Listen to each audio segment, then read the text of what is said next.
Simon Castaldi balance tout sur sa rupture avec Cassandra en plein live et il semble même pas dans son état normal. Maëva Guénam va-t-elle vraiment finir en prison à cause de Magali Berda? Chana Crest a-t-elle été arnaquée par Thibaut Garcia? Ce sont les 3 principales questions de cette émission. Bonjour à toutes, bonjour à tous, bienvenue sur Mixosity, votre émission hebdomadaire qui revient sur toute l'actualité, télé-réalité et people. Cette semaine, c'est dans un look assez sobre que je vous retrouve pour vous conter les dernières actualités, télé-réalité et people. Bref, plein de choses quoi. N'oubliez pas de liker, commenter et vous abonner si jamais vous souhaitez me soutenir. Je vous retrouve dans un instant pour une courte mise au point avant de débuter l'émission. Je suis trop content de vous retrouver, c'est parti, jingle MTT is on.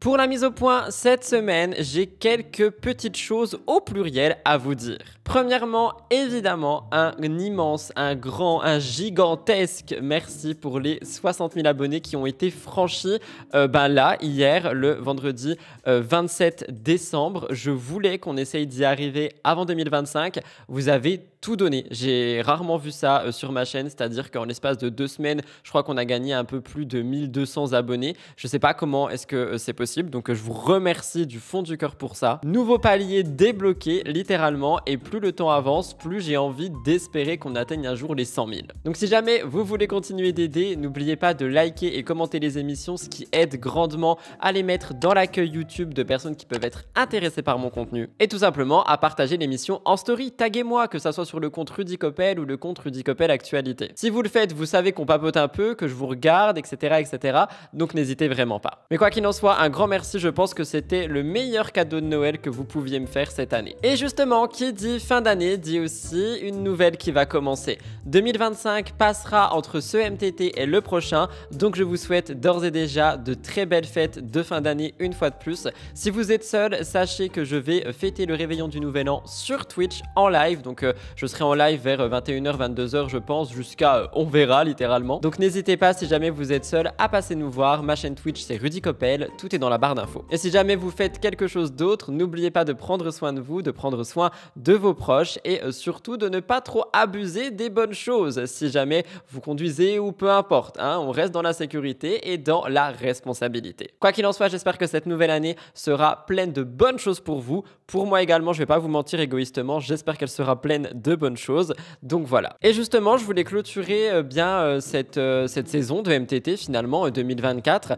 par adresser un message en fait à toutes les personnes qui sont là depuis le début, qui ont rejoint l'aventure cette année, qui rejoindront plus tard et peut-être tomberont sur cette vidéo. Je voulais vous remercier en fait parce que plus le temps avance et plus je me rends compte que j'ai vraiment une communauté qui est remplie de personnes bienveillantes, qui est remplie de personnes qui sont pleines d'amour, pleines de bons conseils, pleines de corrections de grammaire dit avec gentillesse. D'ailleurs, je crois qu'on dit dites justement. Donc rien que pour ça, je veux vraiment qu'on remette un petit peu l'église au milieu du village et qu'on se rende compte en fait qu'on a énormément de chance. Enfin moi, je trouve que j'ai beaucoup de chance d'avoir un lien comme ça avec vous et d'avoir une communauté qui est vraiment composée à 99,9999% de personnes qui sont extrêmement bienveillantes, extrêmement respectueuses et très gentilles envers moi, envers mon contenu et envers ma vie également. Donc je voulais prendre quand même un petit temps pour vous remercier pour ça, pour vous remercier de me suivre dans cette aventure YouTube, mais aussi Mixosity depuis maintenant un sacré bout de temps, parce qu'il y en a que je reconnais dans les commentaires depuis les tout premiers MTT dans mon canapé gris avec le chat qui sautait en fond. Donc je vous remercie du fond du cœur et j'ai hâte de voir ce que 2025 nous réserve, notamment avec MTT. Allez, on va pas pleurer dans les chaumières non plus, surtout que je suis assez sensible en ce moment. Si vous suivez mes vlogs, vous le savez. On va rentrer dans l'émission, mais avant ça, évidemment, vous le savez, vous adorez une nouvelle rubrique sur MTT. C'est même pas vraiment une rubrique, mais bref, une annonce assez choc, le sommaire. C'est parti, c'est maintenant. Au sommaire de MTT cette semaine, nous allons commencer par un petit débat. Est-ce que vos copains et vos copines ont le droit d'aller en boîte de nuit avec ou sans vous? On se posera la question à travers MySan. Mais ce n'est pas tout, Melanite nous parle de Noël et de ses craintes par rapport à Martika qui apparemment aurait déjà un nouveau compagnon. Un peu plus tard dans l'émission, nous reviendrons sur les Noëls de nos influenceurs et influenceuses télé préférés. Kim Glow retouche beaucoup trop ses photos, Sarah Frézou est choquante pour Noël, Marinelle Limer nous fait un contenu glauque, bref, on a beaucoup de choses. La deuxième saison de Uncut arrive avec elle son lot de rebondissements et d'exclusivité, on fera un point sur MTT. Mon avis sur cette semaine portera sur Michou et la polémique qu'il y a actuellement autour de lui et de son jeu de société. Dans le cœur actu, nous avons pas mal de choses. Encore une fois, on revient sur Noël, sur des interdictions de tournage, notamment par rapport à Maïsan. Dylan Thierry aurait été maltraité durant son enfance. Carla Moreau va toujours plus loin en installant une patinoire chez elle. Est-ce que Shanna a été arnaquée par Thibaut? Une rupture entre Cindy et Edgar, Nadège Lacroix au plus mal. Dans les gros dossiers, nous reviendrons sur 3 choses qui m'ont été extrêmement demandées. Les révélations de Adixia et Simon Ferro, Maëva Genam vs Magali Berda Round 2 et Simon Castaldi balance tout sur sa rupture en plein live et on dirait qu'il a bu un coup. Voilà pour le sommaire de MTT cette semaine, je sais qu'il vous intéressera. C'est parti, story de la semaine.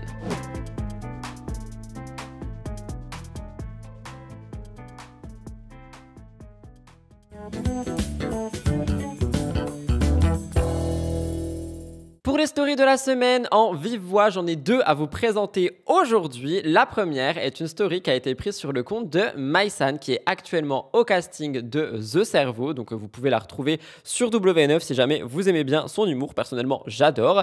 Et Maïsan a fait une story en fait dans laquelle elle revient sur des commentaires qui lui ont été envoyés lui disant « Mais qu'est-ce que fait Emin avec toutes ces filles en boîte de nuit? Est-ce qu'il te trompe encore? Qu'est-ce qui se passe? Raconte-nous, tu vois, est-ce que ça te fait du mal, etc. etc. » Et Maïsan, elle a répondu à ça. Donc c'est une story qu'on a étudiée sur Twitch. J'ai eu l'avis de la communauté Twitch que je vais vous retranscrire ici parce que j'ai lancé un petit débat. Est-ce que votre compagnon ou votre compagne peut sortir en boîte de nuit sans vous? Est-ce que vous ressentez de la jalousie, de la possessivité ou quelque chose du genre?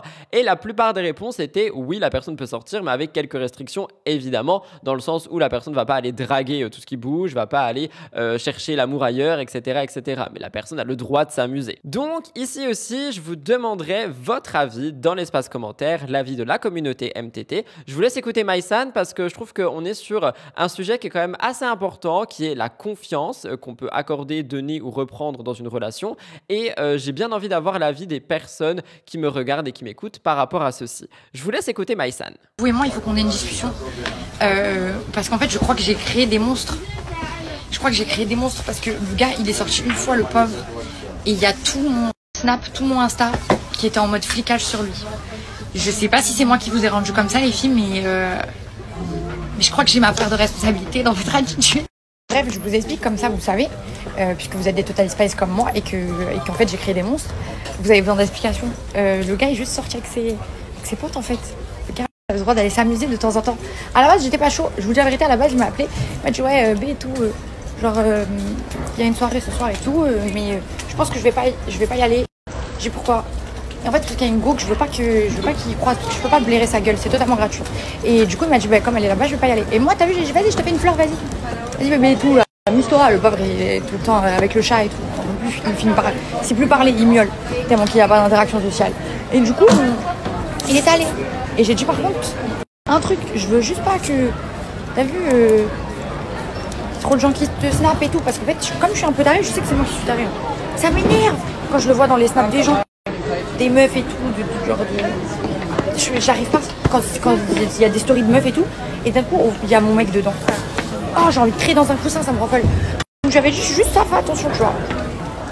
Il dit, ouais, t'inquiète et tout, nan, nan. Bref, il part s'amuser. Et là, je vois quoi? Dites-vous, à la soirée, il y avait 200 mecs. 200 mecs. Pourquoi c'est le mien? Pourquoi c'est le mien qu'on voit dans les stories des gens? Pourquoi c'est le mien? On voit pas les autres mecs, on voit que des meufs et mon mec comme ça, avec ses 230 dedans. Oh, comment ça m'énerve. Et du coup, je vois mes DM, genre en mode vous m'avez envoyé plein de messages.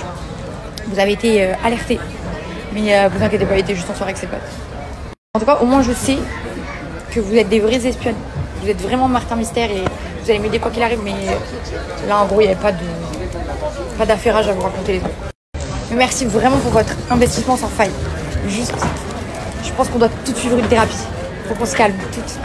Martika et Melanite font une fois de plus parler d'elle. J'en parle dans les stories de la semaine pour ne pas vous rebombarder avec tout ce qui a été dit dernièrement. Alors pour faire un topo très rapide, Melanite avait fouillé dans le téléphone de son copain, son ex-copain. Elle s'est rendue compte que celui-ci échangeait avec Martika, que les échanges étaient assez, on va dire, proches, qu'il y avait une relation qui était probablement entretenue. Donc il y a eu une rupture. Aujourd'hui, Melanite est endettée parce qu'elle a voulu aider son petit ami financièrement. Elle se retrouve à payer des choses, elle n'a plus de maison, elle n'a plus de relations, etc., etc. Et elle a eu une certaine crainte, c'est que Martika puisse bénéficier du cadeau de Noël que Melanite devait avoir, étant donné que dans les messages qui ont été montrés par Melanite, on voyait que Martika aurait rejoint le compagnon qui s'appelle Enzo pour Noël. Et donc Melanite, elle s'est posé une question, est-ce que mon cadeau va finir entre ses mains déjà qu'elle m'a tout piqué? Je vous laisse regarder. Les copains, j'espère que vous allez bien. Moi, j'ai fait un week-end DEF, voilà. Un jour, je rigole, un jour, je suis triste, un jour, je veux pas sortir de mon lit. Et j'ai réfléchi à un truc, les copains. Vous voyez, là, c'est Noël, c'est Hanouka, c'est les fêtes, donc déjà... bonnes vacances à tout le monde, joyeuses fêtes, joyeux Noël, joyeux Hanouka, joyeux tout ce que vous voulez. En tout cas à vous et sauf à M, voilà. Et il y a une petite question là qui me turlupinait. Les copines, vu que je suis célibataire, est-ce que vous croyez qu'elle va avoir mon cadeau de Noël ou pas? Parce que moi j'avais demandé un cadeau de Noël très très spécial. Donc ça veut dire que si il va la rejoindre, comme c'était prévu dans les messages, il va lui offrir mon cadeau de Noël. J'ai pas les mots. Vous savez même pas comment je vais rester à l'affût pour savoir s'il il va lui offrir le même cadeau que je voulais ou s'il va lui acheter autre chose. On va rester à l'affût, c'est bien ça. Au moins, on se prépare à un nouveau pétage de câble, si même ça, elle veut la même chose que moi. Qu'est-ce que vous en pensez? Honnêtement, cette story, elle m'a fait un peu froid dans le dos parce que si c'est la vérité, je trouve que c'est absolument horrible comme situation, une fois de plus. Déjà, tout ce qui entoure Melanite en ce moment par rapport à Martika, c'est vraiment pas foufou, on va pas se mentir. Donc, encore une fois, je lui envoie tout mon soutien. Cependant, information de dernière minute que j'ai vue tout à l'heure pendant que j'étais en train de petit déjeuner, Martika aurait un nouveau compagnon qui ne serait pas du coup l'ex-compagnon de Melanite. C'est quelque chose qui a été avancé par le blogueur Aquababe. Est-ce que c'est vrai? Est-ce que c'est faux? J'en sais rien. Est-ce que ce nouveau compagnon est une couverture pour masquer un petit peu tout ce qui se passe? C'est possible également. Vous me direz ce que vous en pensez, mais en tout cas, cette histoire n'est pas prête d'arrêter de faire parler.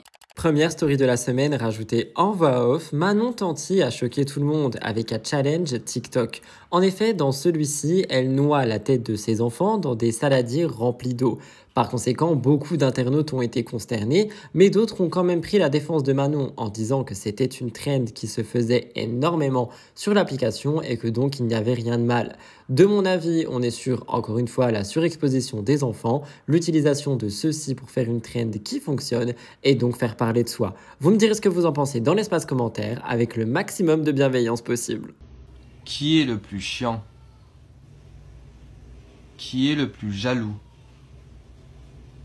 Qui est le meilleur en maths? Qui est le meilleur en français? Qui se trouve le plus beau? Qui est le plus gourmand?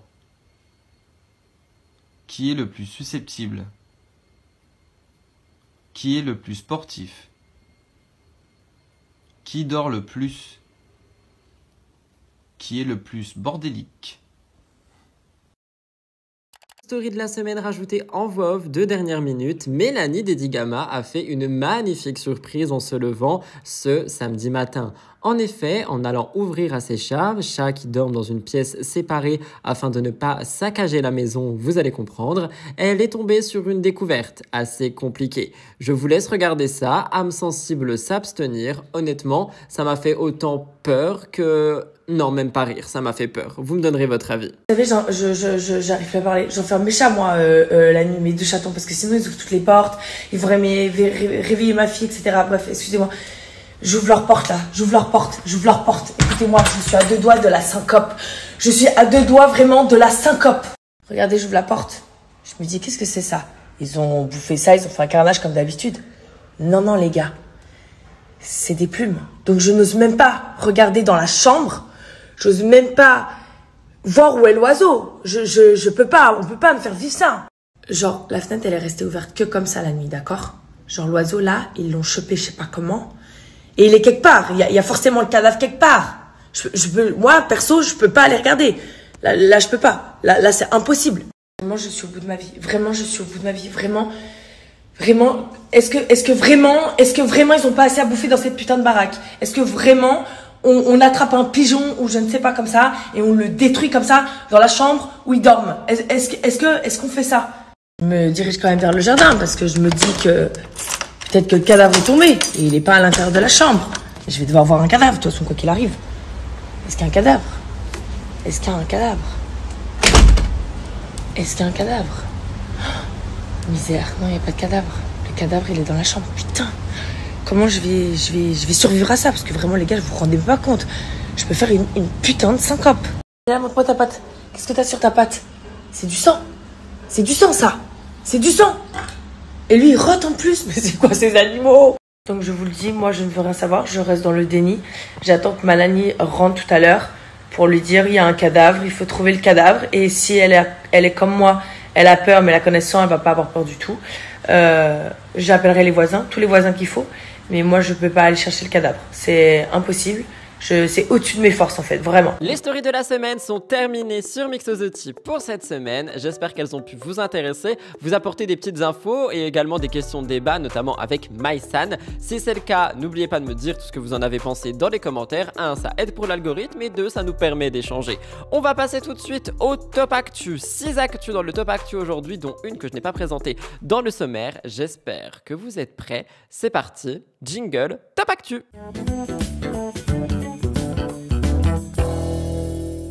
Je commence le Top Actu avec Noël. Kim Glow a décidé de fêter Noël et c'est quelque chose qui a fait beaucoup parler. Kim Glow est une célèbre personnalité de télé-réalité, notamment en France, qui dernièrement a fait beaucoup de bruit par rapport à The Cerveau. Je vais pas vous spoiler, mais elle a fait une action vraiment très solidaire, j'ai envie de dire. Mais cette fois-ci, elle fait parler d'elle sur les réseaux sociaux après avoir posté des photos de Noël. Les clichés la montrent dans une tenue de fête élégante, mais on a eu beaucoup de réactions, notamment par rapport aux retouches excessives des photos. À l'occasion des fêtes de fin d'année, Kim a partagé plusieurs images d'elle sur Instagram. Elle est vêtue d'une robe assez sophistiquée. En fait, il y en avait même deux, si je dis pas de bêtises. On avait une qui était noire et décolletée, et l'autre, elle était un petit peu rouge avec un col appelé col américain. Mais sous l'une des photos, elle a écrit des vœux chaleureux à ses abonnés, les remerciant pour le soutien tout au long de l'année et pour être tout simplement présent pour elle, quoi qu'il arrive. Cependant, malgré les intentions très belles de Kim Glow et très festives,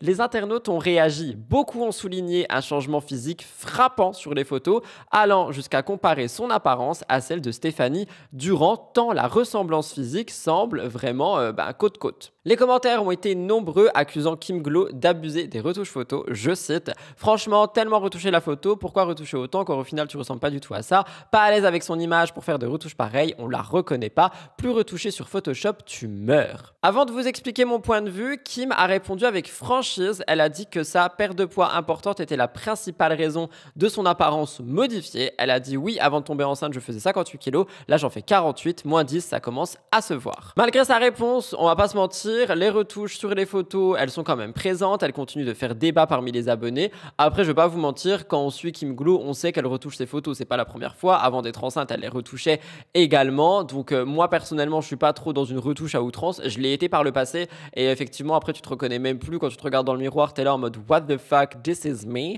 Donc, voilà. Après, peut-être qu'elle est pas à l'aise avec son corps, j'en sais rien. Mais moi, c'est surtout au niveau du visage que ça m'a un petit peu troublé. Et pour le coup, le visage, ne ressemble pas du tout à Kim Glow, du moins ce qu'on a vu sur W9 dans The Cerveau. Alors que je tiens quand même à le dire, je sais pas si Kim Glow est mal dans sa peau ou peu importe, mais dans The Cerveau, je la trouve assez radieuse et il n'y a pas de retouche, il y a juste du make-up et je la trouve très radieuse. Vous me direz ce que vous en pensez.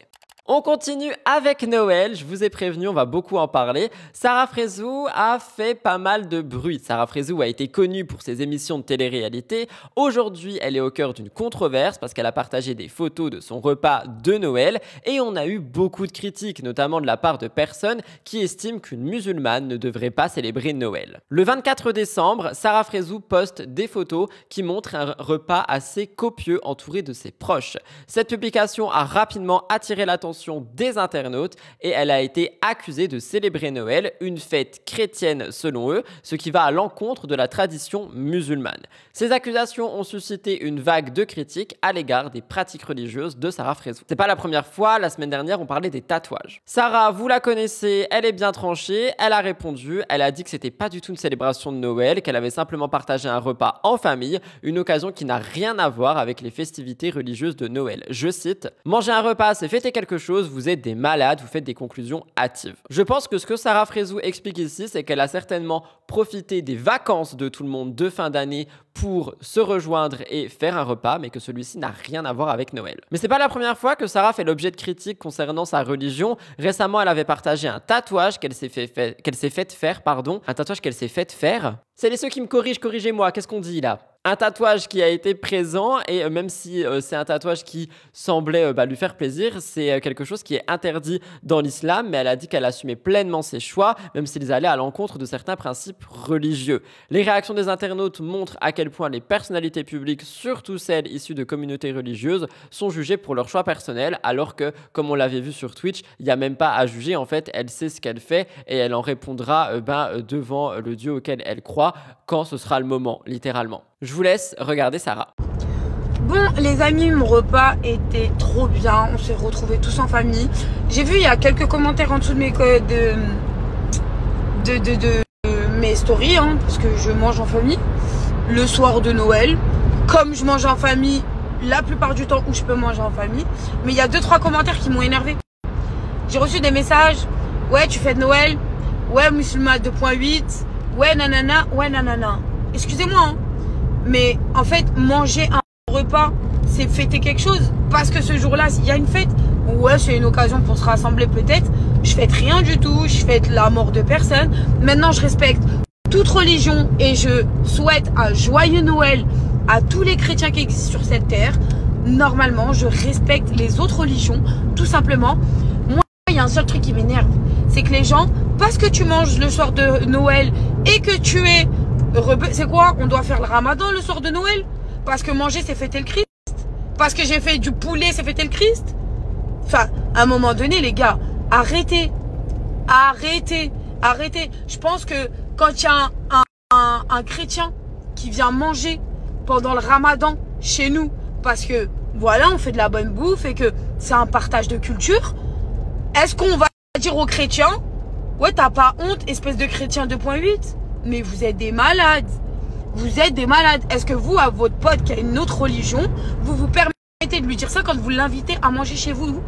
Je comprends pas. Ou quand vous mangez, vous invitez vos potes qui est d'une religion différente à manger le jour de l'Aïd? Est-ce que c'est des chrétiens 2.8? Non. C'est quoi? C'est que en fait, c'est juste des moments où tout le monde se réunit. Arrêtez d'en faire des tonnes. Arrêtez de toujours vouloir juger les autres. Toujours dans Noël, cette fois-ci on parle de Marine Elimer. Elle a partagé une photo de famille pour célébrer Noël, mais cette publication a suscité beaucoup de réactions, et notamment les internautes qui ont critiqué l'image en disant que l'ambiance était froide, voire glauque. La photo est partagée sur Instagram, on voit Marine Elimer entourée de sa famille. Sous l'image, c'est écrit « La famille Elimer vous souhaite un joyeux Noël ». Mais au lieu de susciter un enthousiasme, l'image a été jugée par certains comme manquant de chaleur, de convivialité. 2 éléments qui sont littéralement associés à Noël d'habitude. Plusieurs internautes ont dit que c'était la famille Addams, soulignant une atmosphère qui leur semble décalée et peu joyeuse pour l'occasion. Si vous n'avez pas la référence, je vous invite à aller sur Google et taper « Famille Addams ». Bon, après, certaines critiques ont été un peu plus légères, avec de l'humour, comme celle de Gauthier, le frère de Marine, qui a réagi à l'image en disant une famille très joyeuse des années 80, mais c'est vrai qu'il y en a quand même beaucoup qui ont été sévères et qui ont jugé une froideur dans cette photo, et comme je vous l'ai dit, ils l'ont qualifié de glauque, qui est un mot quand même assez puissant. En plus des critiques concernant l'ambiance de la photo, il y en a d'autres qui ont également commenté le lien de la religion de Marine Elimer avec Noël, après son annonce de conversion à l'islam, je cite, et après ça fait le ramadan, ça se joue la musulmane modèle, mais pourtant ça fait Noël. C'est des choses qui ont été exprimées, qui suggèrent encore une fois un décalage entre pratique religieuse et vie publique.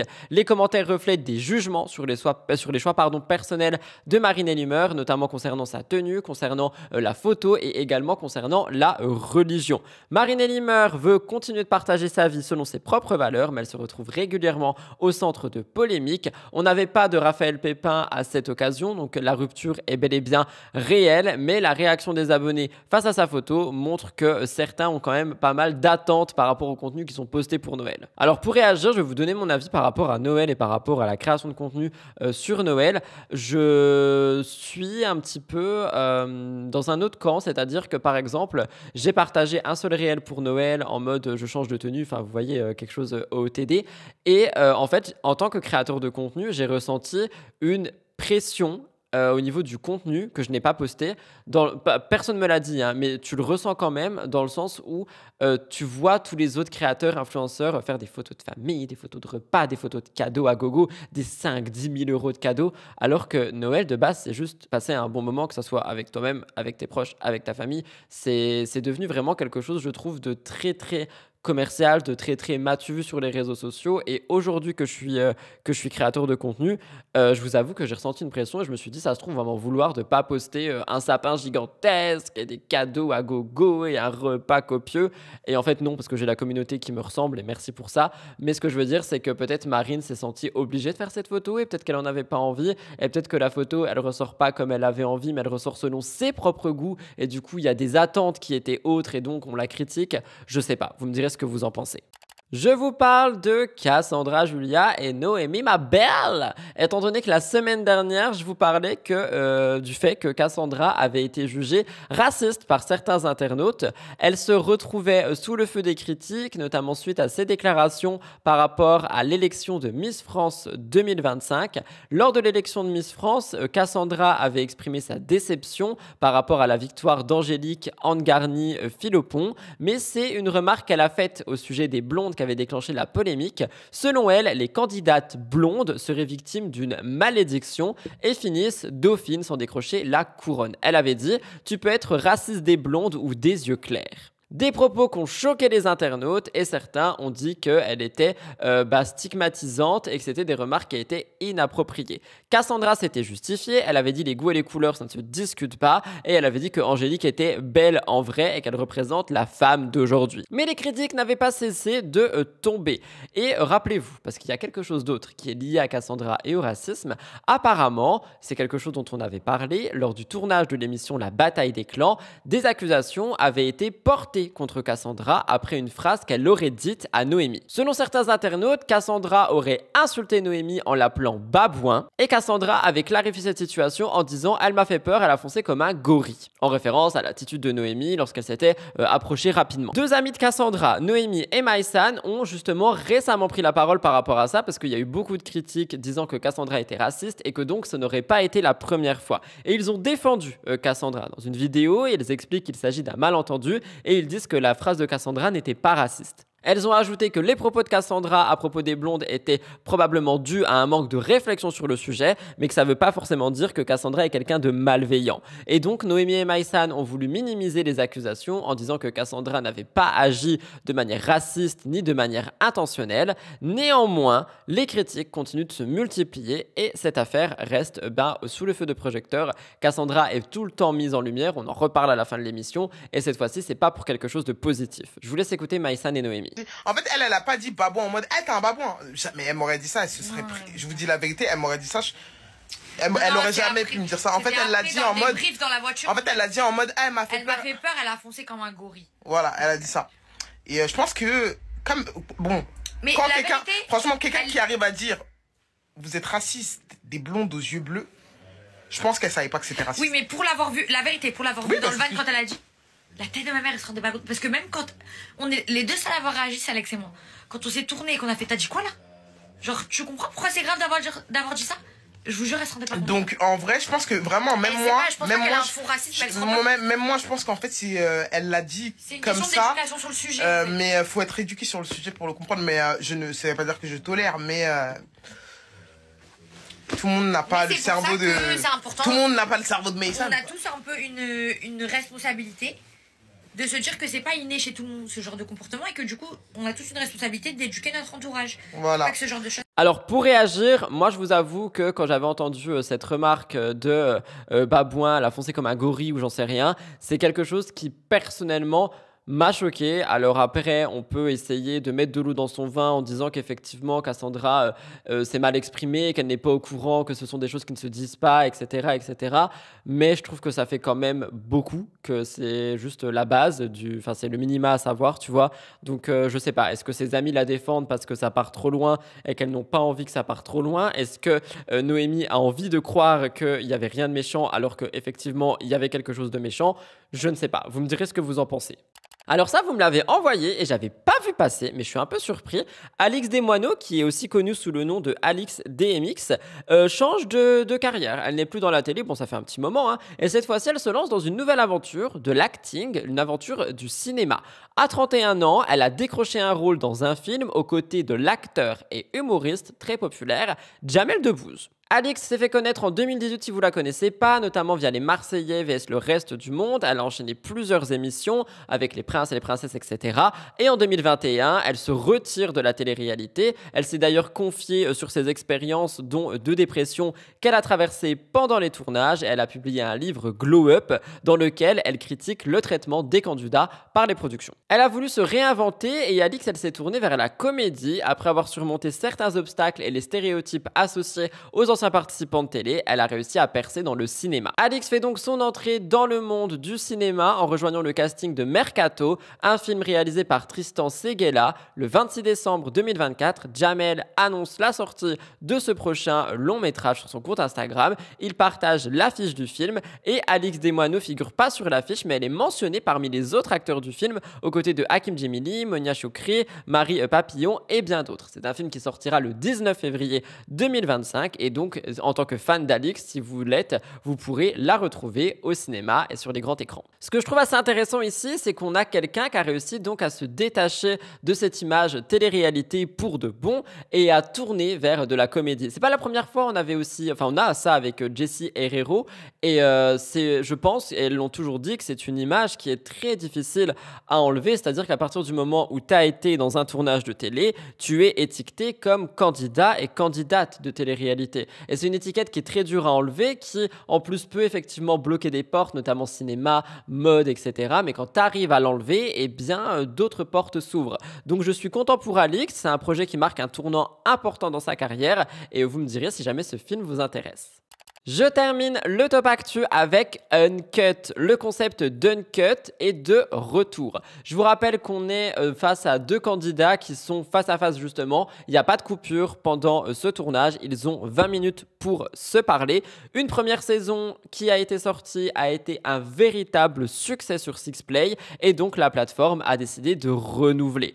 Uncut offre des interviews brutes et authentiques où des personnalités de la télé-réalité répondent à des questions posées par l'une de leurs connaissances sans savoir qui se cache derrière l'interlocuteur jusqu'à la fin de l'épisode.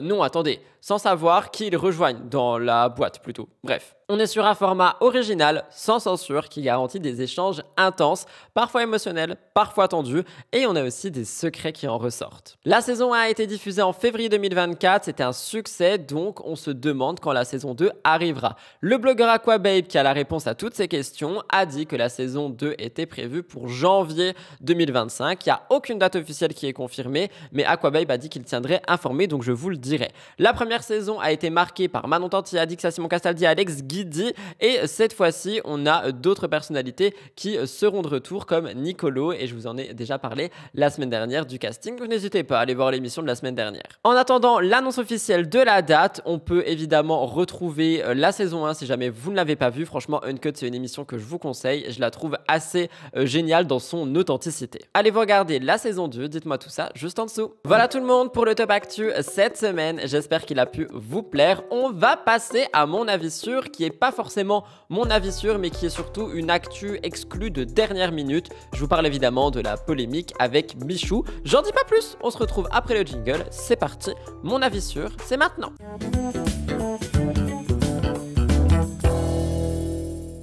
Alors, je sais pas si vous avez vu ce qui se passe actuellement autour du youtubeur de la star Michou, mais il s'en passe des choses. Michou a sorti un jeu de société qui s'appelle Qui sera le menteur. C'est un jeu qui est destiné théoriquement, selon ce qui est écrit sur la boîte, aux enfants de 7 ans, mais qui fait l'objet d'une controverse. Plusieurs parents ont exprimé leur mécontentement après avoir découvert des questions inappropriées pour un jeune public. Ces derniers jours, les réseaux sociaux se sont donc enflammés face à ces cartes qui abordent des sujets comme le s, la dr ou l'alco. J'évite de biper au montage, donc je le fais comme ça. Michou a décidé de réagir en parlant d'une erreur. Il dit: il y a bien eu une erreur de la part de l'éditeur sur la cible d'âge du jeu. Il a partagé ça dans une story Instagram suite à un post Twitter. Il est suivi par des millions d'abonnés, si vous ne le savez pas, et il s'excuse envers toutes les personnes que ça a pu décevoir. Alors, à l'origine de ce scandale, en fait, des cartes du jeu qui ont un contenu explicite et qui sont ressorties, je cite: as-tu déjà utilisé un objet du quotidien pour faire quelque chose de coquin? As-tu déjà eu un rêve érotique? As-tu déjà consommé des produits As-tu déjà eu un animal en chaleur qui a voulu le faire avec toi? Évidemment, c'est quelque chose qui a fait énormément parler parce que même si sur 100 cartes du jeu, on a une faible proportion de ce type de cartes, les questions ont choqué les parents qui ont reçu ce jeu pour leurs enfants. Je cite: ma nièce de 9 ans a reçu ça à Noël. Les créateurs de ce jeu ont vraiment un problème pour le conseiller à des enfants.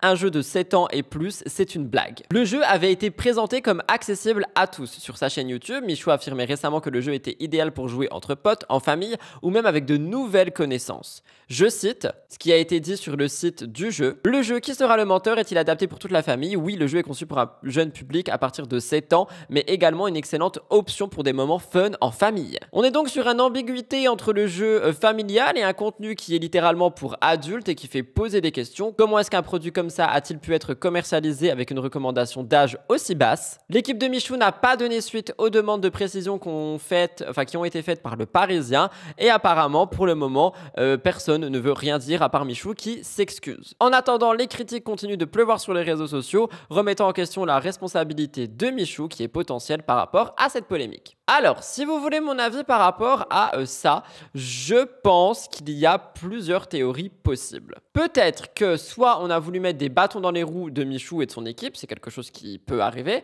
Ce que j'arrive pas à comprendre, c'est que donc sur le site, etc., tout est écrit qu'on peut jouer en famille, que c'est un jeu qui est effectivement possible qu'on peut y jouer à partir de 7 ans, mais on a quand même ces questions à l'intérieur. Alors, est-ce que c'est l'âge qui a été mal mis? Est-ce que c'est les questions qui ont été rajoutées? J'en sais rien, mais je trouve qu'on est quand même sur quelque chose d'assez problématique, surtout quand on est sur un produit qui sort par quelqu'un qui a des millions et des millions de personnes derrière et qui va être justement distribué à un tas d'enfants qui sont fans de Michou. Donc j'attendrai de voir ce qui se dira par la suite. Je vous en reparlerai ce mercredi dans Mix the Tea Influence, mais je vous avoue, j'étais assez choqué. Merci de m'en avoir parlé. Voilà tout le monde pour mon avis sur ce qu'il se passe avec Michou. On est à la moitié de l'émission, donc je vous le répète, n'oubliez pas de liker pour qu'on atteigne les 1000 likes, les amis. S'il vous plaît, la semaine dernière on l'a fait, les semaines précédentes on l'a fait, on peut le faire chaque dimanche. Commentez ce que vous voulez, ce que vous avez eu pour Noël si vous fêtez Noël, ce que vous avez fait pour Noël si vous avez fait Noël ou non d'ailleurs, ce que vous faites pour le nouvel an, rejoignez-nous sur Twitch. On va se retrouver dans un instant pour le cœur actu et les gros dossiers. Ça va être dans quelques minutes. Donc si jamais vous avez un petit creux, c'est le moment d'aller chercher un croissant, c'est le moment d'aller chercher patati patata. C'est parti, jingle, cœur actu, c'est maintenant.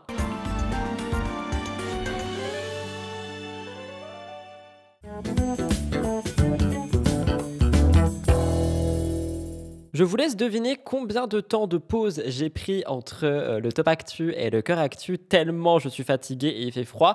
La personne qui devine, j'épingle son commentaire, c'est entre 10 minutes et 50. Je vous laisse deviner juste en dessous. Alors les amis, nous commençons le cœur actu avec Camila. Est-ce que Camila est enceinte de son 3e enfant ? Question qui se pose. Une vidéo partagée récemment sur les réseaux sociaux a enflammé Internet. Il y a beaucoup de personnes qui sont convaincues qu'elle pourrait être enceinte de son 3e enfant. Elle n'a rien confirmé pour le moment, mais certains indices et certains sous-entendus laissent donc planer le doute. Avant cette rumeur, Camila partageait régulièrement sur Snapchat son combat contre des problèmes de santé. On parlait d'angine, de fièvre, de toux incessantes. Elle avait même été hospitalisée et on s'est rendu compte que ses amygdales étaient la source principale de ses infections. Malgré tout ça, elle reste active et proche de sa communauté, mais ce n'est pas son état de santé qui attire aujourd'hui l'attention. La rumeur du 3e bébé prend ampleur cet été, lorsque les internautes remarquent un changement dans la silhouette de Camila. Mais jusque-là, on n'avait rien de plus. Et d'ailleurs, Camila s'était défendue, entre guillemets, en disant que non, juste sa silhouette avait changé. Rien de plus, rien de moins. Mais c'est une vidéo récente, publiée lors du lancement de la marque de fameuse brume de Maeva Genam, qui a vite relancé les spéculations. Dans cette vidéo, Maeva taquine Camila en disant « J'ai un petit secret de Camila, mais je vais garder le secret. » Camila, elle dit « Tu te tais » et Maeva, elle dit « J'ai l'exclu ». Les échanges ont provoqué une avalanche de commentaires de la part des internautes qui pensent que ce secret concerne une nouvelle grossesse. Il y en a beaucoup qui ont été assez intrusifs et qui ont même commenté « Félicitations Camila pour ta grossesse, mais le secret est hyper loupé. » Imaginez si elle n'est pas enceinte, imaginez si elle peine à tomber enceinte, imaginez si les gens se montrent extrêmement intrusifs alors que potentiellement elle pourrait essayer de vouloir agrandir sa famille sans y arriver. Ce serait extrêmement blessant. Pour l'heure, Camila n'a ni confirmé ni infirmé ces rumeurs, elle est concentrée sur autre chose et elle veut garder son secret pour elle et pour le moment, les fans sont dans un mystère. Tout le monde continue de scruter ses moindres faits et gestes. Tout le monde cherche le moindre indice sur une éventuelle grossesse. Si elle confirme la nouvelle, ce sera une grande joie pour sa communauté. Mais pour l'instant, on n'en sait rien. Je vous laisse regarder. J'ai eu un petit secret de Camila. Ouais, je vais le garder secret. Tu te tais. Je veux que... J'ai l'exclu.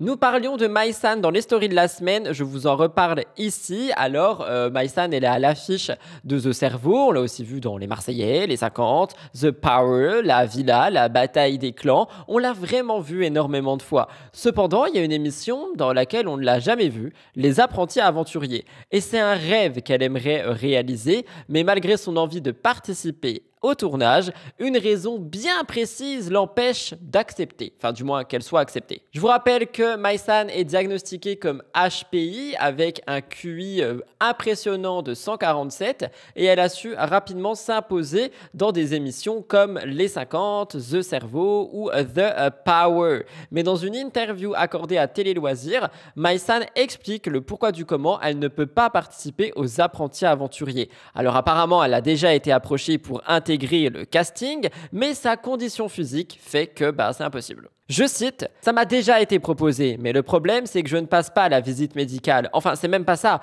Ce sont les assurances qui refusent d'assurer quiconque pesant moins de 40 kilos. » Le seuil de poids est un critère crucial pour garantir la sécurité des participants dans un environnement comme les apprentis aventuriers. Et pour le moment, Maïsan, elle ne peut pas vivre cette aventure. Mais outre ce frein médical, elle ne cache pas ses sentiments ambivalents envers le monde de la télé-réalité. Elle dit, « Je le vis tellement mal. J'ai les veines qui me grattent chaque fois que je mets un pied dans un programme. Mais c'est bien payé, c'est triste dit comme ça. » Maïsan, elle explique donc qu'en fait, elle adore la télé, elle adore aussi ce qui en ressort, soit l'argent et l'influence, etc.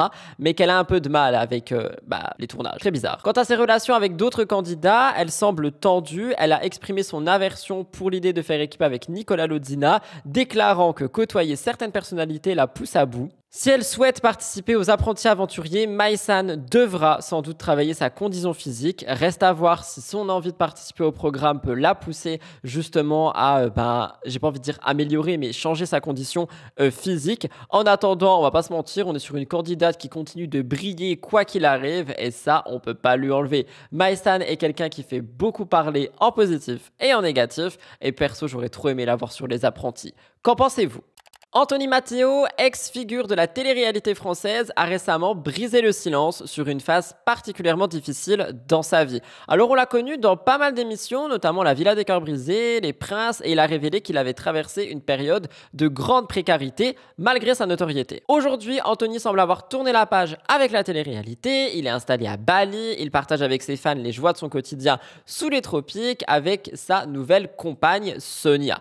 Après des relations tumultueuses entre Kim Glow et Roman, Anthony dit qu'il a trouvé un équilibre sentimental et personnel. Mais derrière cette apparence de sérénité se cache une histoire marquée par des épreuves financières et personnelles sur lesquelles il s'est donc livré. Malgré son exposition médiatique, Anthony a révélé qu'il a connu une grande période de pauvreté selon lui. Il dit « Je me retrouve vraiment au ras des pâquerettes, plus d'argent alors que je passais à la télé, les gens pensaient que j'étais blindé. » Pendant cette phase, Anthony travaillait comme serveur dans un restaurant, il avait 1000 € par mois, c'est une situation qui contrastait violemment avec l'image glamour associée à son statut de personnalité publique. Reconnu par des clients, il vivait une double peine, les gens lui disaient « Ah, mais tu passes à la télé et tu me sers à manger. » Alors déjà, je vois pas...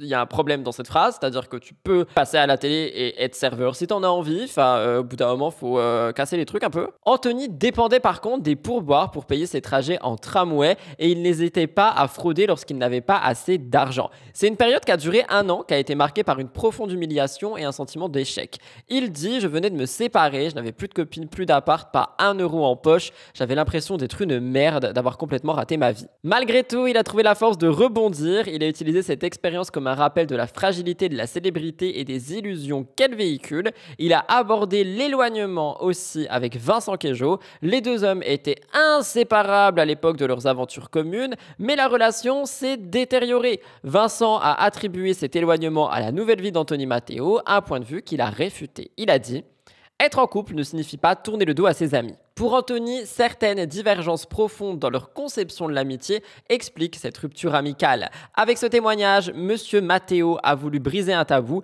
La notoriété ne garantit ni richesse ni stabilité. Aujourd'hui, il prône un mode de vie plus simple, loin des paillettes et se concentre sur son bonheur personnel. Une preuve qu'après les épreuves, il peut toujours réussir à se reconstruire. Très bel exemple de vie, je trouve. Je vous laisse regarder. Pour réagir, il est vrai et il faut sachez que la notoriété, etc., c'est pas quelque chose, je pense, qui dure dans le temps, à moins que tu arrives à bien la travailler. Raison pour laquelle je le dis régulièrement sur mes réseaux, mais je ne compte pas, mon objectif sur les réseaux n'est pas de devenir une grande star aux millions d'abonnés, vivant dans des villas de luxe avec 50 voitures. Bien au contraire, la seule chose que je cherchais, et je vous l'ai toujours dit si vous me suivez depuis le jour 1, c'était un travail, c'est-à-dire quelque chose qui me permet de payer mes factures, ma nourriture et de quoi faire plaisir à mon chien, mais en ayant un cadre de vie normal, vous voyez ce que je veux dire? Et donc j'ai réussi par rapport à ça et tant mieux. Après, si ça dure, tant mieux. Quand j'ai un peu plus, je mets de côté pour justement assurer les moments où il y a un peu moins. Mais moi personnellement, je vois pas les réseaux sociaux comme un tremplin vers les paillettes, les villas, les limousines, parce que ça c'est quelque chose qui est éphémère et je pense que quand il y a goûté pendant un certain temps, ça doit être difficile de retourner en arrière. Vous me direz ce que vous en pensez. La vie personnelle de Camille Froment suscite une nouvelle fois la curiosité des internautes. Elle a été au centre de polémiques concernant le comportement qu'elle a eu avec sa fille, Zeliana. Rappelez-vous, j'en avais parlé. D'ailleurs, Camille Froment m'a bloqué. Et aujourd'hui, elle semble attirer l'attention pour sa vie sentimentale. Selon certaines rumeurs, Camille serait en couple avec un homme au passé surprenant. Récemment, Camille était au cœur de controverses suite à un extrait de son live TikTok où elle apparaît en train de réprimander sa fille. Ce moment a choqué les internautes, ils jugent son attitude excessive et malgré ses explications sur les défis de la maternité, notamment en tant que mère célibataire, l'incident a ravivé des discussions sur l'exposition des enfants sur les médias sociaux et les conséquences. J'avais partagé cet extrait, il a littéralement explosé mon compte Instagram actu, Camille Froment m'a bloqué. Une de plus, check! Camille a récemment alimenté les spéculations autour de sa vie amoureuse. L'été dernier, on avait vu qu'elle partageait des moments complices avec Raphaël Pépin. Raphaël avait mis fin aux rumeurs en disant que leur rencontre était fortuite et qu'ils étaient simplement de bons amis. Mais la situation, elle prend un nouveau tournant parce que le blogueur Skyrest TVR a suggéré que Camille serait en couple avec un homme avec un passé criminel. Selon les observations du blogueur, Camille et cet homme sembleraient passer du temps ensemble avec des indices dans leur story, donc ils auraient été au même endroit au même moment, des détails comme des ongles, la coque de téléphone de Camille qui est vue sur les stories de l'homme, etc., etc. Bref, du vrai travail d'investigation. Le plus étonnant, l'homme en question serait un ancien prisonnier devenu TikToker pour des vidéos de recettes de cuisine partagées depuis sa cellule. Ces vidéos avaient même attiré une grande attention, soulevant des questions sur la façon dont il se procurait les ingrédients en détention. Si cette relation se confirme, cela ajouterait une nouvelle dimension inattendue à la vie amoureuse de Camille Froment. Reste à savoir si cette rumeur est vraie ou est fausse. Quoi qu'il en soit, ça fait parler. Alors je sais que je vais peut-être choquer les gens, mais je pense, après évidemment ça dépend des circonstances, des personnes, des situations et des crimes commis, que à partir du moment où tu sors de prison et que tu as purgé ta peine, tu as le droit à une seconde chance. C'est-à-dire que ce qui me dérange ici, c'est qu'on est vraiment sur homme au passé criminel, homme au passé surprenant, c'est un ancien criminel, c'est vrai, mais il a purgé sa peine s'il est sorti de prison, donc on peut lui laisser une seconde chance. Ou alors encore une fois, je suis trop crédule et naïf. Possible.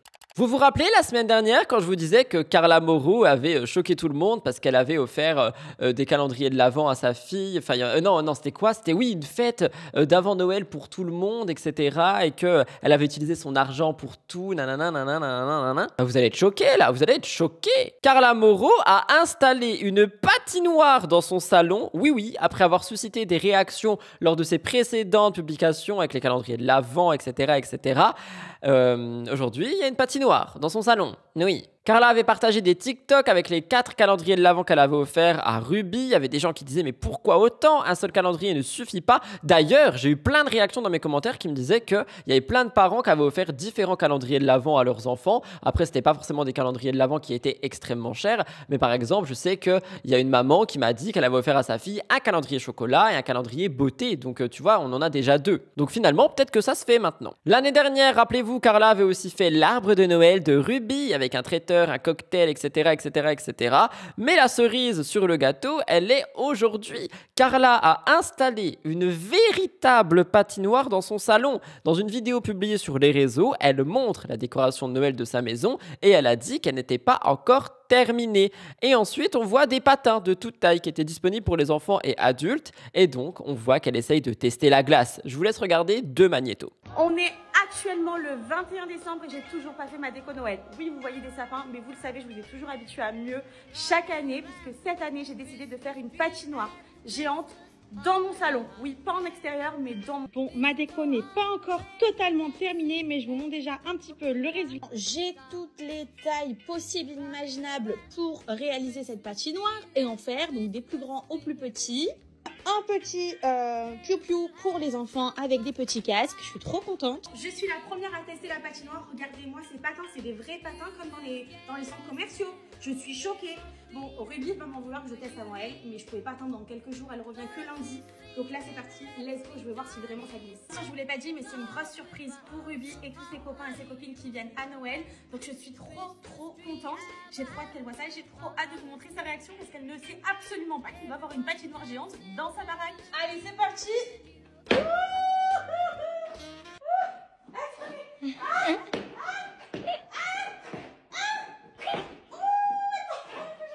Bon, et les filles, j'étais trop impatiente de tester la patinoire. Ruby, c'est une surprise. Elle arrive dans quelques jours pour découvrir la patinoire. Mais il fallait vraiment que je la teste.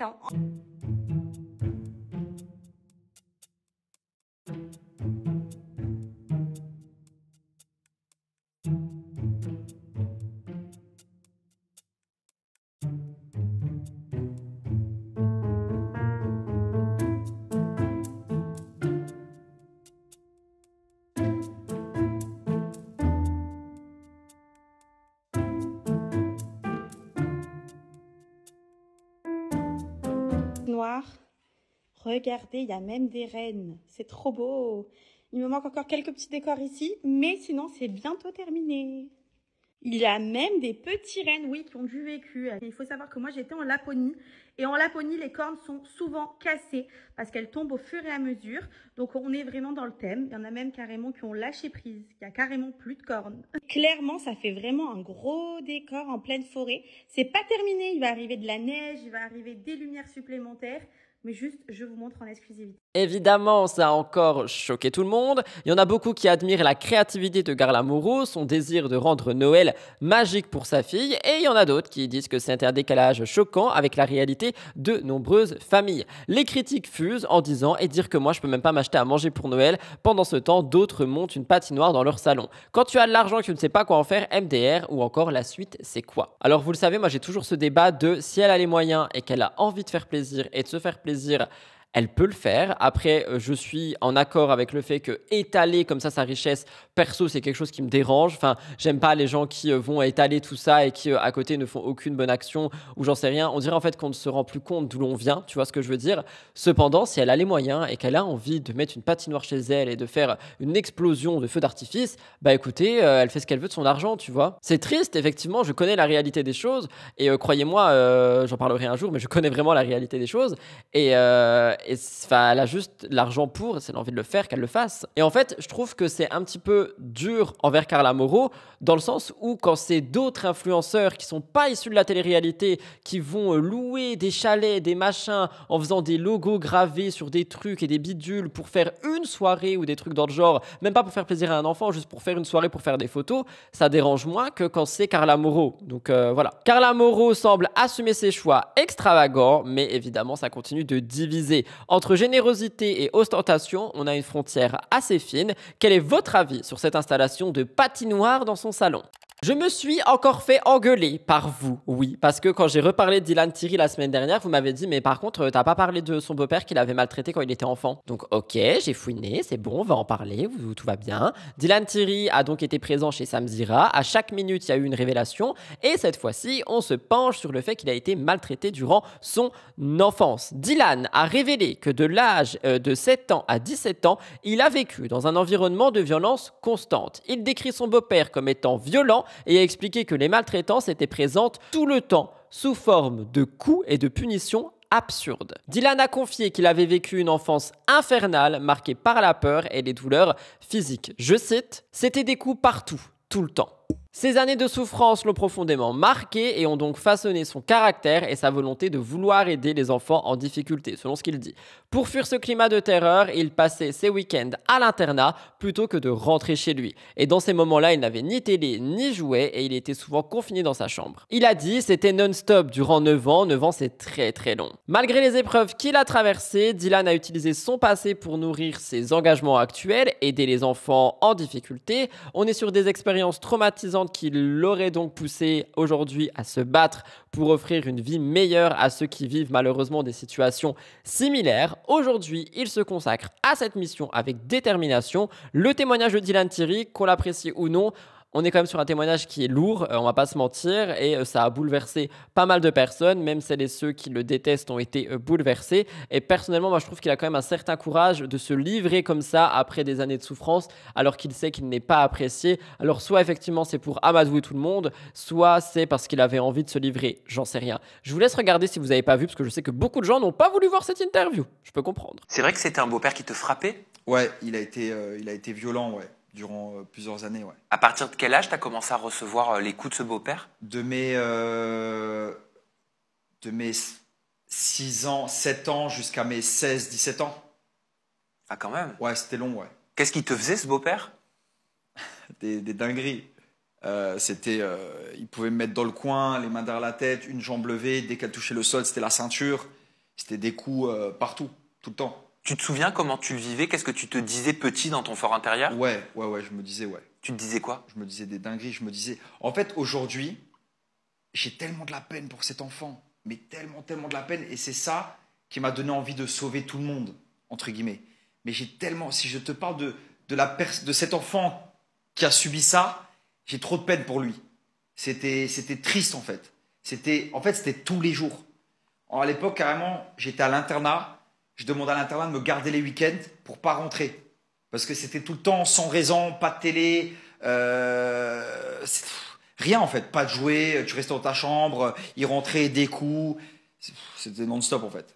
Et c'était non-stop et durant 9 ans. Et 9 ans, c'est très, très, très long. Et tu peux avoir à ce moment-là des idées sombres. Mais j'aime pas trop en parler parce qu'il y a trop de détails, trop de trucs, c'est trop sale en fait. Là, on parle vraiment de dinguerie. Plus que des coups?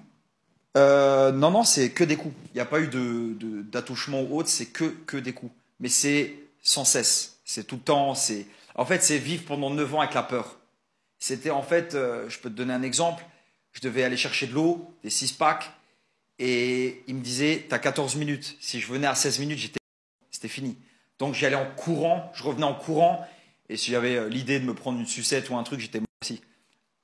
C'était tout le temps en fait, pour tout le temps en fait, c'était sans cesse. Je vous parle maintenant de Nicolas et de Stéphanie, un peu d'amour. Le couple a récemment surmonté une crise lors de... on en reparle plus de cette crise, hein, la vidéo, Mélanie Dedigama, tout ça. Bref, le 19 décembre 2024, Nicolas provoque des réactions sur les réseaux sociaux.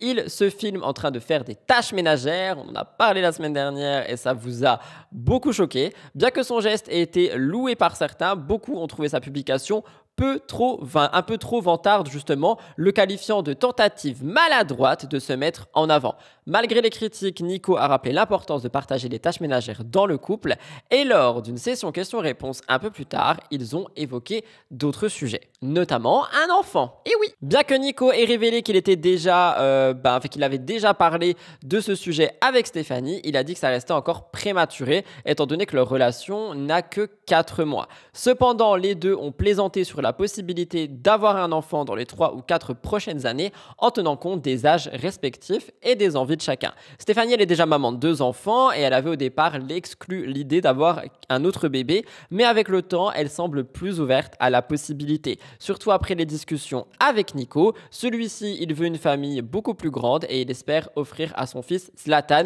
des frères et des sœurs. Reste à savoir si ce projet arrivera, je pense qu'on en entendra parler, notamment dans C'est la famille. Avez-vous envie d'un enfant ensemble? Pourquoi tu me demandes à moi de répondre à ça d'abord? Parce que ce sera dans ton ventre que ça va se passer.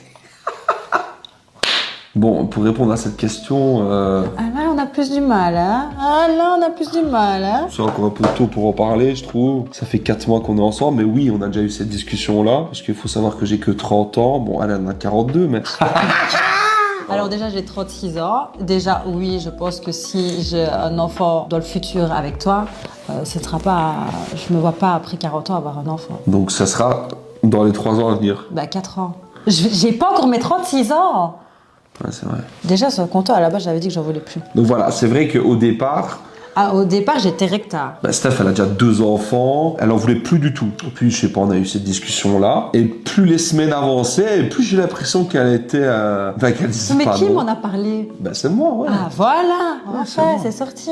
C'est moi, parce que moi, j'ai un enfant pour l'instant, qui restera toujours mon petit chéri, mon premier. Mais j'ai 30 ans, quand je vois mon père qui a 4 enfants, ma mère qui en a 2, je vois les gens autour, je pense que maintenant, les grandes familles de 3 à 4, ça se fait. Et oui, j'ai toujours bien aimé les enfants et j'ai toujours eu envie d'avoir un rôle de père, voilà. C'est sûr que je ne dirais pas non à un 2e enfant, moi. Pour le Christmas 2026. Ce n'est pas tout. Nicolas Ledzina, figure emblématique de télé-réalité, semble être sur le point de s'éloigner de la télé. Du coup, c'est un peu en contradiction avec C'est la famille, mais why not?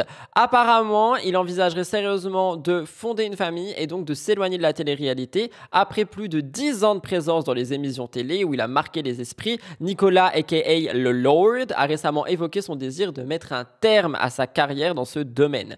Dans une story, il a comparé sa décision à celle de Zlatan Ibrahimovic lorsqu'il a signé le LA Galaxy, suggérant que son retrait du petit écran serait inévitable. Pour Nicolas, la priorité semble être de se reconstruire loin des caméras, loin des tumultes de la médiatisation. Il veut une vie plus tranquille, axée sur la famille avec Steph et Zlatan.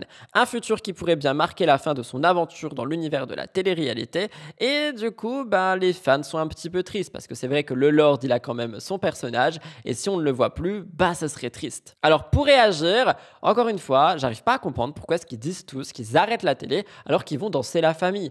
Je crois que j'en parle tout à l'heure, oui, parce que je filme les choses dans le désordre pour filmer les gros dossiers en avance.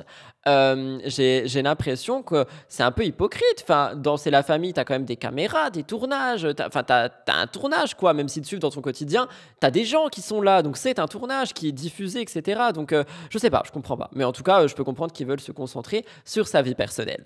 Alors ça, on en a parlé sur Twitch, on en a parlé un peu partout. Est-ce que Shana a été arnaquée par Thibaut Garcia? C'est une question qui se pose. Shana Kress, qui est aujourd'hui en couple avec Jonathan Matijas, a été mise sous les feux des projecteurs et elle a récemment abordé un sujet, une affaire d'arnaque qu'elle a subie depuis plusieurs années qui a fait parler. Contre toute attente, tout le monde pense qu'elle parle de Thibaut Garcia. Moi aussi, une fois que j'ai écouté la vidéo entièrement sur Twitch, je me suis rendu compte qu'elle devait parler de Thibaut Garcia. Le 21 décembre, sur son compte Instagram, Shana publie un message. Elle parle d'une arnaque depuis 2018. Elle a expliqué qu'une personne lui devait une grosse somme d'argent et qu'elle se battait depuis des années pour la récupérer. Shana a confié qu'elle a pris un avocat en 2021, mais que la situation ne s'améliore pas. Elle a précisé qu'elle avait eu confiance en cette personne, mais qu'elle a été trahie et ce qui l'a le plus déstabilisé, c'est de savoir que cette personne en qui elle avait une confiance aveugle était responsable de cette situation. Dans la publication, elle sous-entend que cette personne est connue de ses abonnés, mais elle n'a pas donné de nom. Quelques heures après la première publication, Shana est revenue en vidéo, elle apporte davantage de précisions, elle explique notamment qu'elle ne souhaite pas régler ses problèmes sur les réseaux, mais que la situation est devenue insupportable.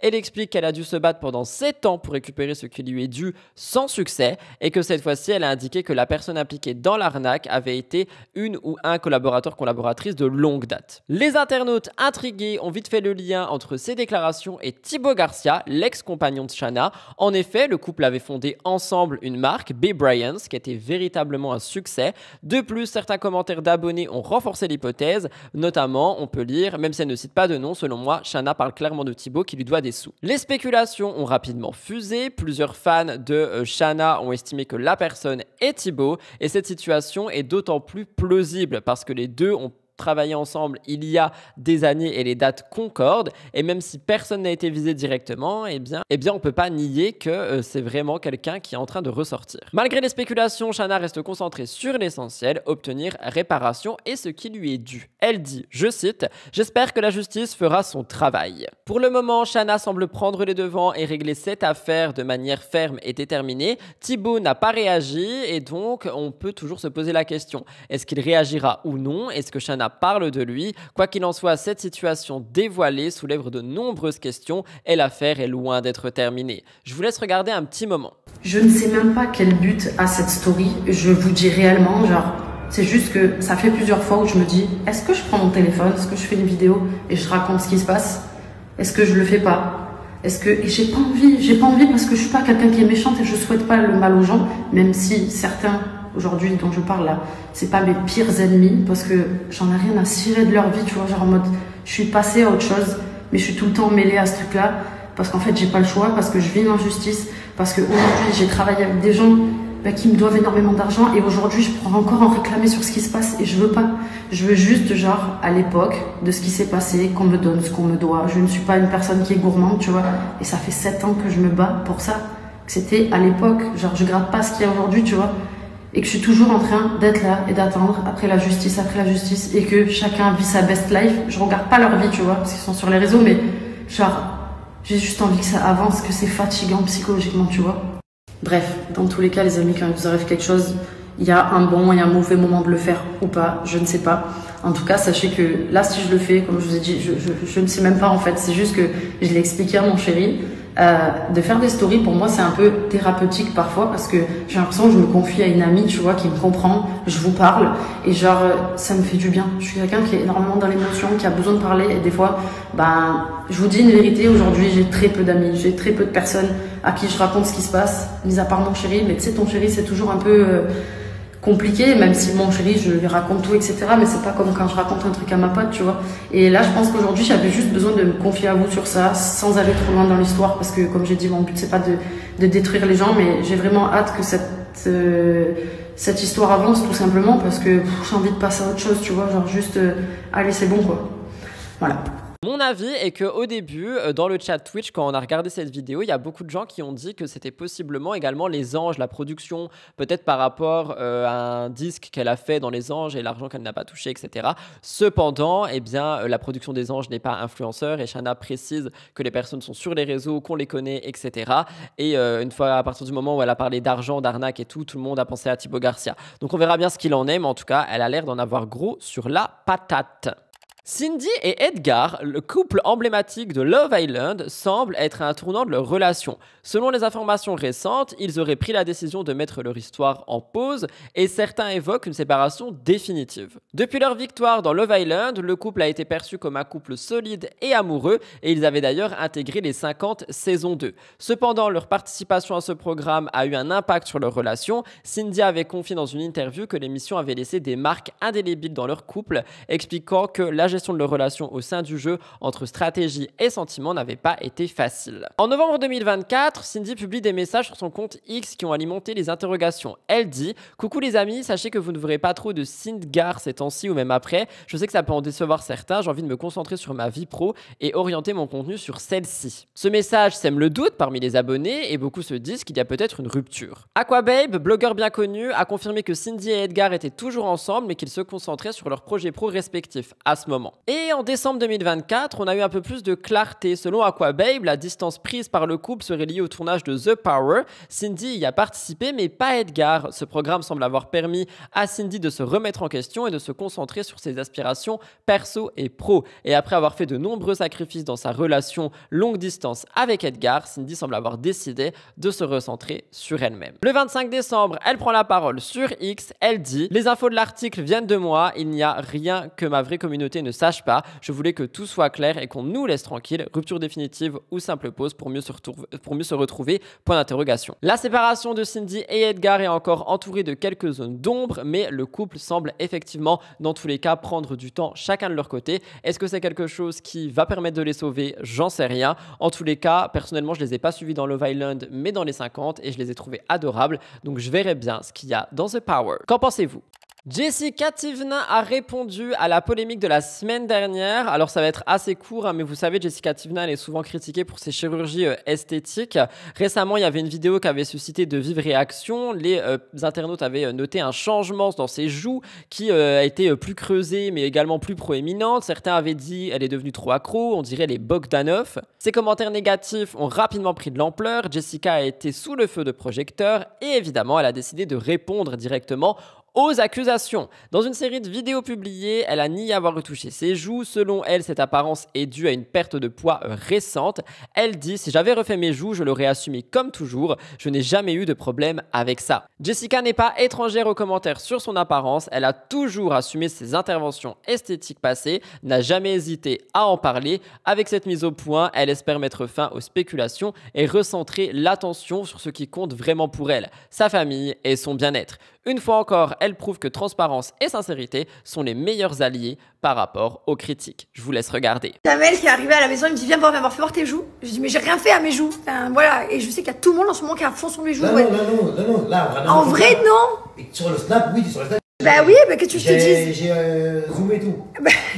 Et mon frère m'a dit pareil la dernière fois, il me dit Jess, sur les réseaux, quand on te regarde, on dirait que t'as des boules. Il me dit mais en vrai ça se voit pas. Mon frère Logan m'a dit pareil. Ouais, je sais pas ce que c'est, mais je n'ai rien fait à mes joues. Ouais, si j'avais fait quelque chose, de toute façon je le dis, j'assume tout.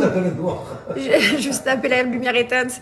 Non mais je vous jure, en plus vous savez très bien que si je fais quelque chose, j'assume complètement, je vous le dis, j'ai aucun tabou, je m'en tape. Si je vous dis que j'ai rien fait, c'est que j'ai rien fait. Alors peut-être que j'ai maigri de là, ça m'a fait, je sais pas, en plus, je sais pas. Mais j'ai vraiment rien fait les gars. Je sais pas, des fois je me dis c'est peut-être les cheveux, comment je les mets, j'en sais rien. Je sais pas, j'en sais rien, mais je n'ai rien fait. Et mon frère m'a dit la dernière fois pareil que Jamel, il me dit putain mais ça y est pas. Non, en vrai, ça y est pas, y a rien.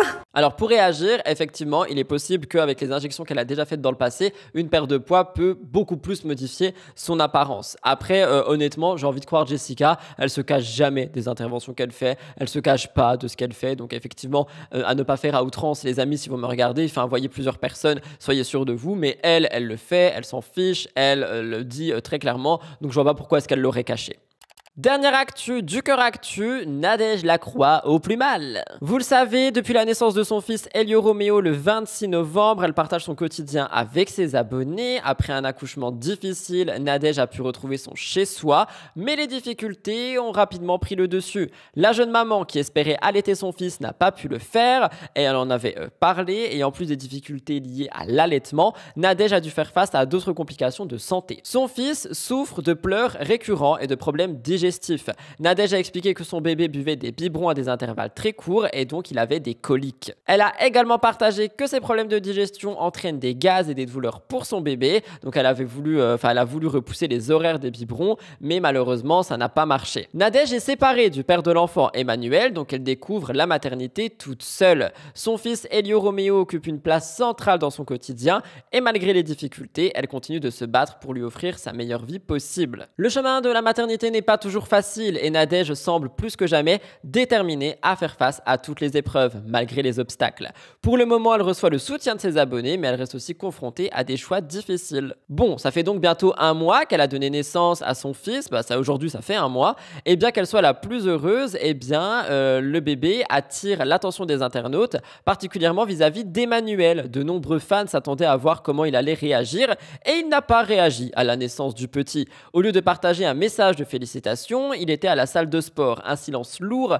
qui avait beaucoup fait parler, on en avait parlé. Le 22 décembre, une information émerge grâce à Aquababe et on apprend que Nadège avait tenté de prendre contact avec Emmanuel dans le but de présenter le petit. Dans un message sincère, elle exprime sa volonté d'inclure l'ex dans la vie de l'enfant pour que celui-ci ait un certain équilibre, surtout par rapport à une maturité. Cependant, elle a dit elle ne voulait pas qu'Emmanuel reconnaisse le bébé afin d'éviter des complications futures. Donc je trouve que c'est assez mature de sa part en fait de vouloir qu'il soit impliqué dans le développement de l'enfant pour que celui-ci ne manque de rien entre guillemets. Malheureusement, Emmanuel n'a pas répondu au message, elle était déçue, elle a partagé ses sentiments sur les réseaux, elle a dit qu'elle avait espéré qu'au moins il réagisse au message, mais non, pas du tout, sachant que le bébé lui ressemble beaucoup, c'est quelque chose qui lui aurait beaucoup fait plaisir. Emmanuel est resté silencieux et elle a dit la balle est dans son camp. Bref, tout le monde continue de suivre tout ceci avec beaucoup d'attention pour voir si quelque chose va se passer. Le 26 décembre, à l'occasion de l'anniversaire de son 1er mois, elle publie plusieurs clichés du petit sur son compte Instagram,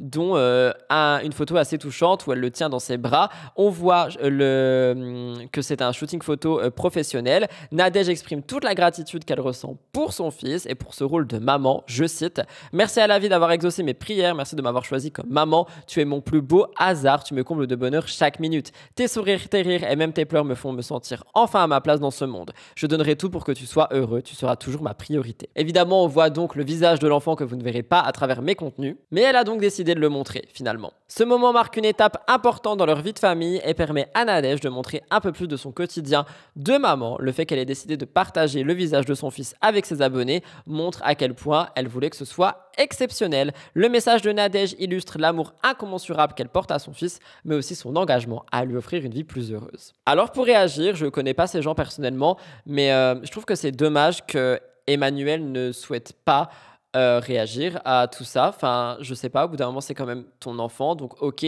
même si... Enfin, il a dit très clairement que c'était le fils de Nadège et pas le sien, qui veut se concentrer sur ses enfants à lui, etc.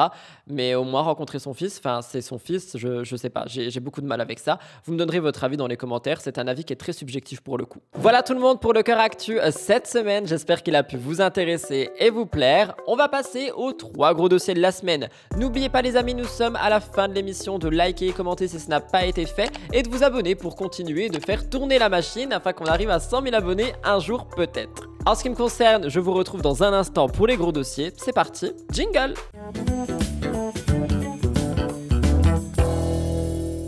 Attendez, avant les gros dossiers, je bois une gouliche de mon café gelé parce qu'il fait super froid dans ce bureau et j'arrive. Il est même plus gelé, là, il est à moins 50 le truc. Je commence les gros dossiers avec les révélations de Adixia et de Simon Ferro. De Simon, pourquoi Simon? J'arrive même plus à parler. On est sur un des couples emblématiques de télé qui fait la une en ce moment. Ils ont récemment fait des révélations surprenantes sur leur vie privée. Ils ont été invités par Sam Zira, ils ont répondu à des questions audacieuses et ils se sont livrés à des confidences. Depuis leur mariage sur Mariés à tout prix en 2023, Adixia et Simon semblent plus épanouis que jamais. Malgré les rumeurs de séparation, le couple affiche une complicité qui n'arrête pas de grandir.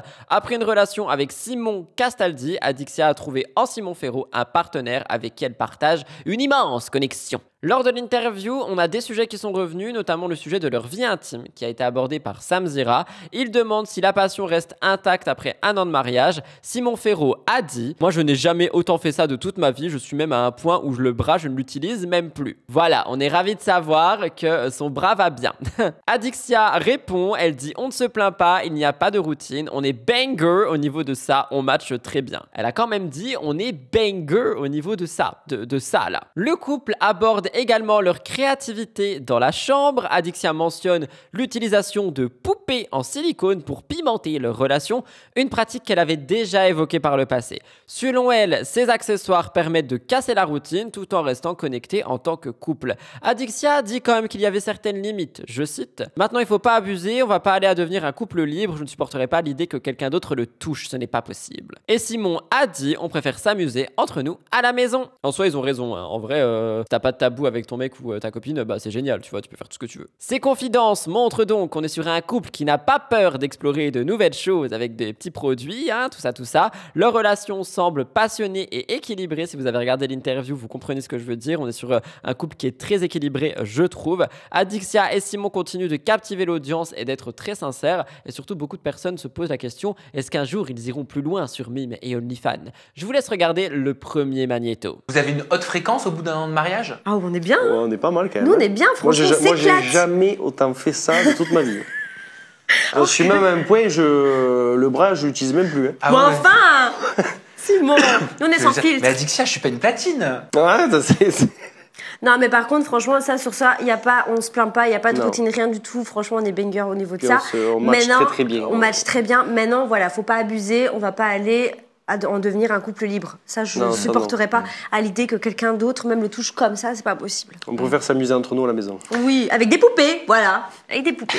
Ce n'est pas tout, Adixia et Simon vont fêter leur première année de mariage et ils avaient prévu une grande cérémonie carrément pour renouveler leurs vœux entourés de leurs proches. C'était prévu pour octobre 2024 mais finalement c'est repoussé au printemps 2025 et ils expliquent tout ça chez Sam. Lors de leur mariage dans l'émission MATP, les jeunes mariés n'ont pu inviter que 7 personnes chacun en raison des contraintes du programme et cette limitation a évidemment laissé certains proches et membres de la famille sur le banc des absents. Donc ils veulent rassembler tous les êtres chers qui leur sont chers justement et ils avaient planifié un renouvellement de vœux qui leur permettrait de célébrer une union entourée de tout leur entourage. Le couple explique que le report de la cérémonie était principalement dû à des contraintes de planning, je cite, surtout en termes de timing c'était compliqué, c'est ce qu'a dit Simon, il parlait de manque de temps pour organiser l'événement qu'ils voulaient organiser à la hauteur de leurs attentes et Adixia a rajouté que malheureusement tout le monde n'était pas disponible. Simon Féraud a partagé une raison un peu plus poignante. On a appris que son père est atteint d'un lymphome, donc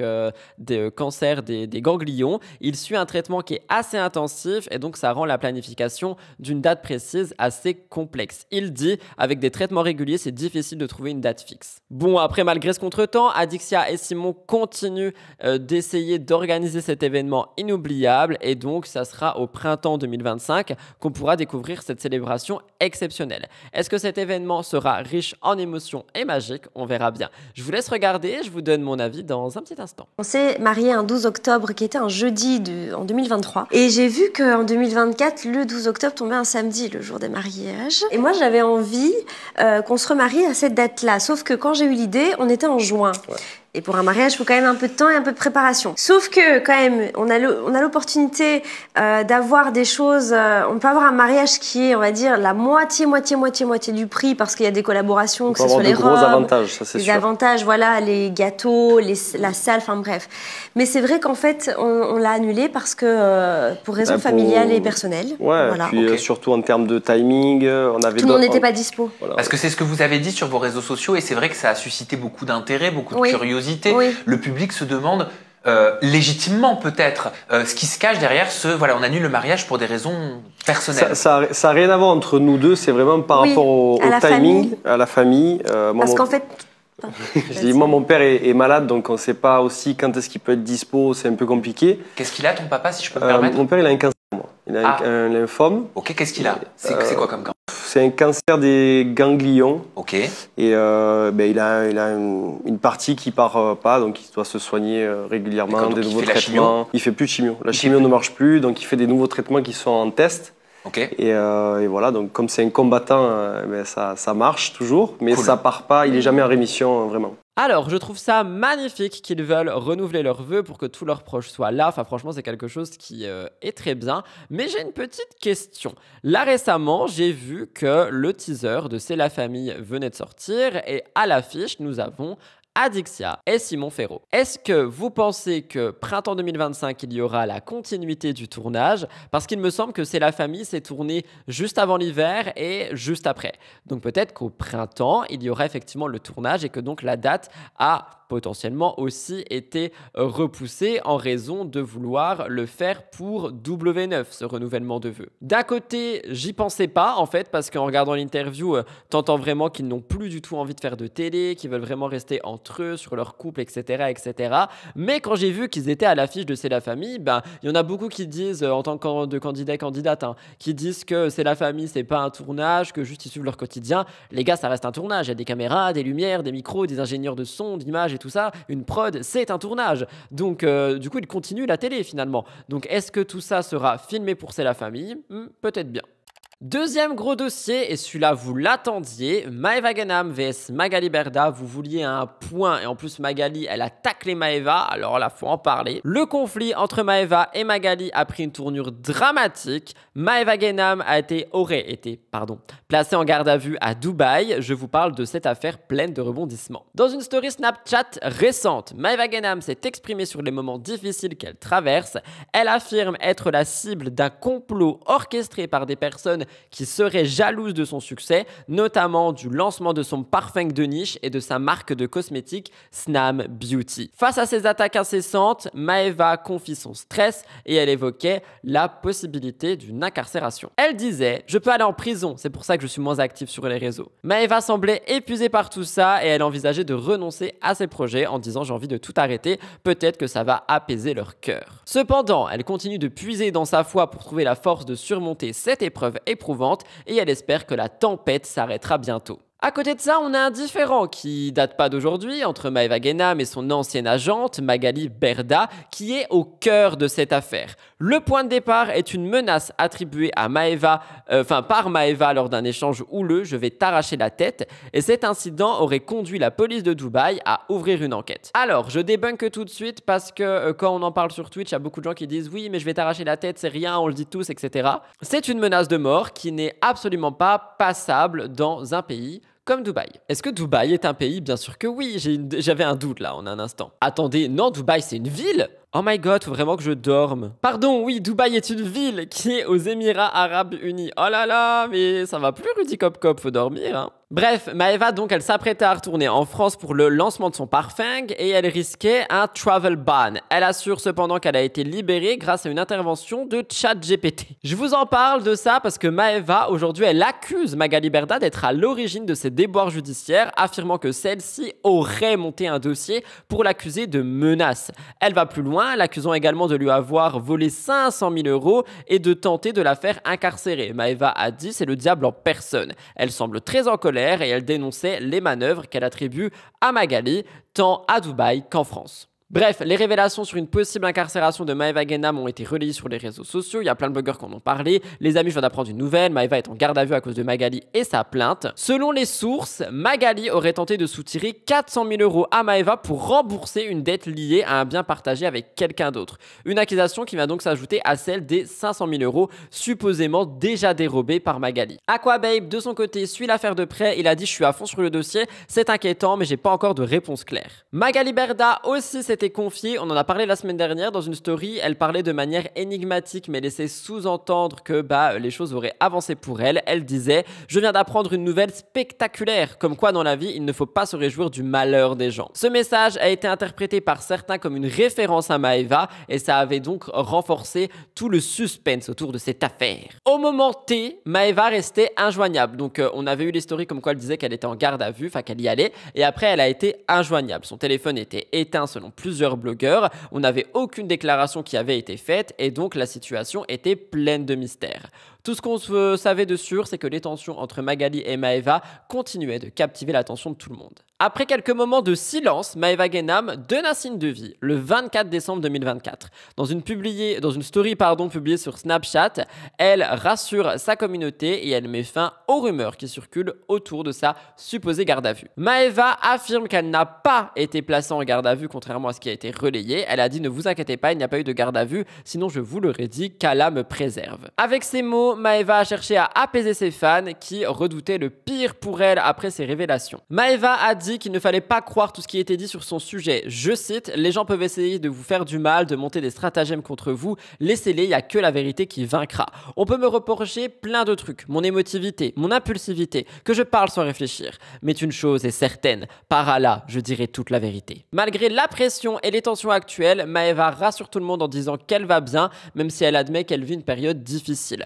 Elle dit « Soyez rassurés, je vais bien, même si c'est dur mentalement de subir autant de pression. Ne croyez pas tout ce qui se dit. » À ce moment-là, on voyait simplement que l'affaire opposant Magali et Maeva reste floue. C'est une affaire à suivre et on verra bien ce qu'il en sera. Je vous laisse regarder. Et ce que je peux vous dire, c'est que le mensonge, il prend l'ascenseur, mais la vérité, elle prend toujours les escaliers. Et il y a un bon Dieu, voilà, il y a une justice. J'ai foi en la justice de Dubaï. J'ai foi en Dieu. Ce qu'on essaye de me faire, c'est très très grave. Si vous savez les fausses accusations qu'on a et la comédie qu'on a faite, les filles, je vous jure, un jour vous allez savoir toute la vérité. Vous allez tomber de 10 étages comme moi. C'est trop grave ce qu'on essaye de me faire. On s'est mis à plusieurs contre moi en inventant de fausses choses. Mais comme je vous dis, tawakoul, voilà. J'ai foi en Dieu. Là, j'étais pas bien, je vous dis la vérité, ces derniers jours. J'ai préféré me reposer. Parce que sinon, j'allais pas tenir, les filles. C'est dur de se battre toute seule contre elle. Ce n'est pas tout, parce que ce conflit va un petit peu plus loin. En fait, dans un live, Magali Berda a adressé une critique voilée qui semble directement cibler Maeva Guénam. Aucun nom n'a été explicitement mentionné, mais le sous-entendu était suffisamment clair pour mettre de la feu aux poudres. Lors de l'intervention, Magali Berda commence par encenser Julien Tanti, une figure de télé-réalité. Elle dit « Julien Tanti ne se sert pas d'autrui pour augmenter ses statistiques, il captive son public en restant lui-même ». Commentaire flatteur pour le couple Tanti, mais qui apparemment a été une attaque assez générale. Magali a ensuite poursuivi en contrastant cette approche avec celle de certaines personnes qu'elle accuse de tirer leur notoriété des conflits qu'elles entretiennent. Je cite, « Il y a des gens qui toute la journée parlent des autres et existent parce qu'ils parlent des autres. C'est pas un talent, c'est trop facile. » Je me sens visée.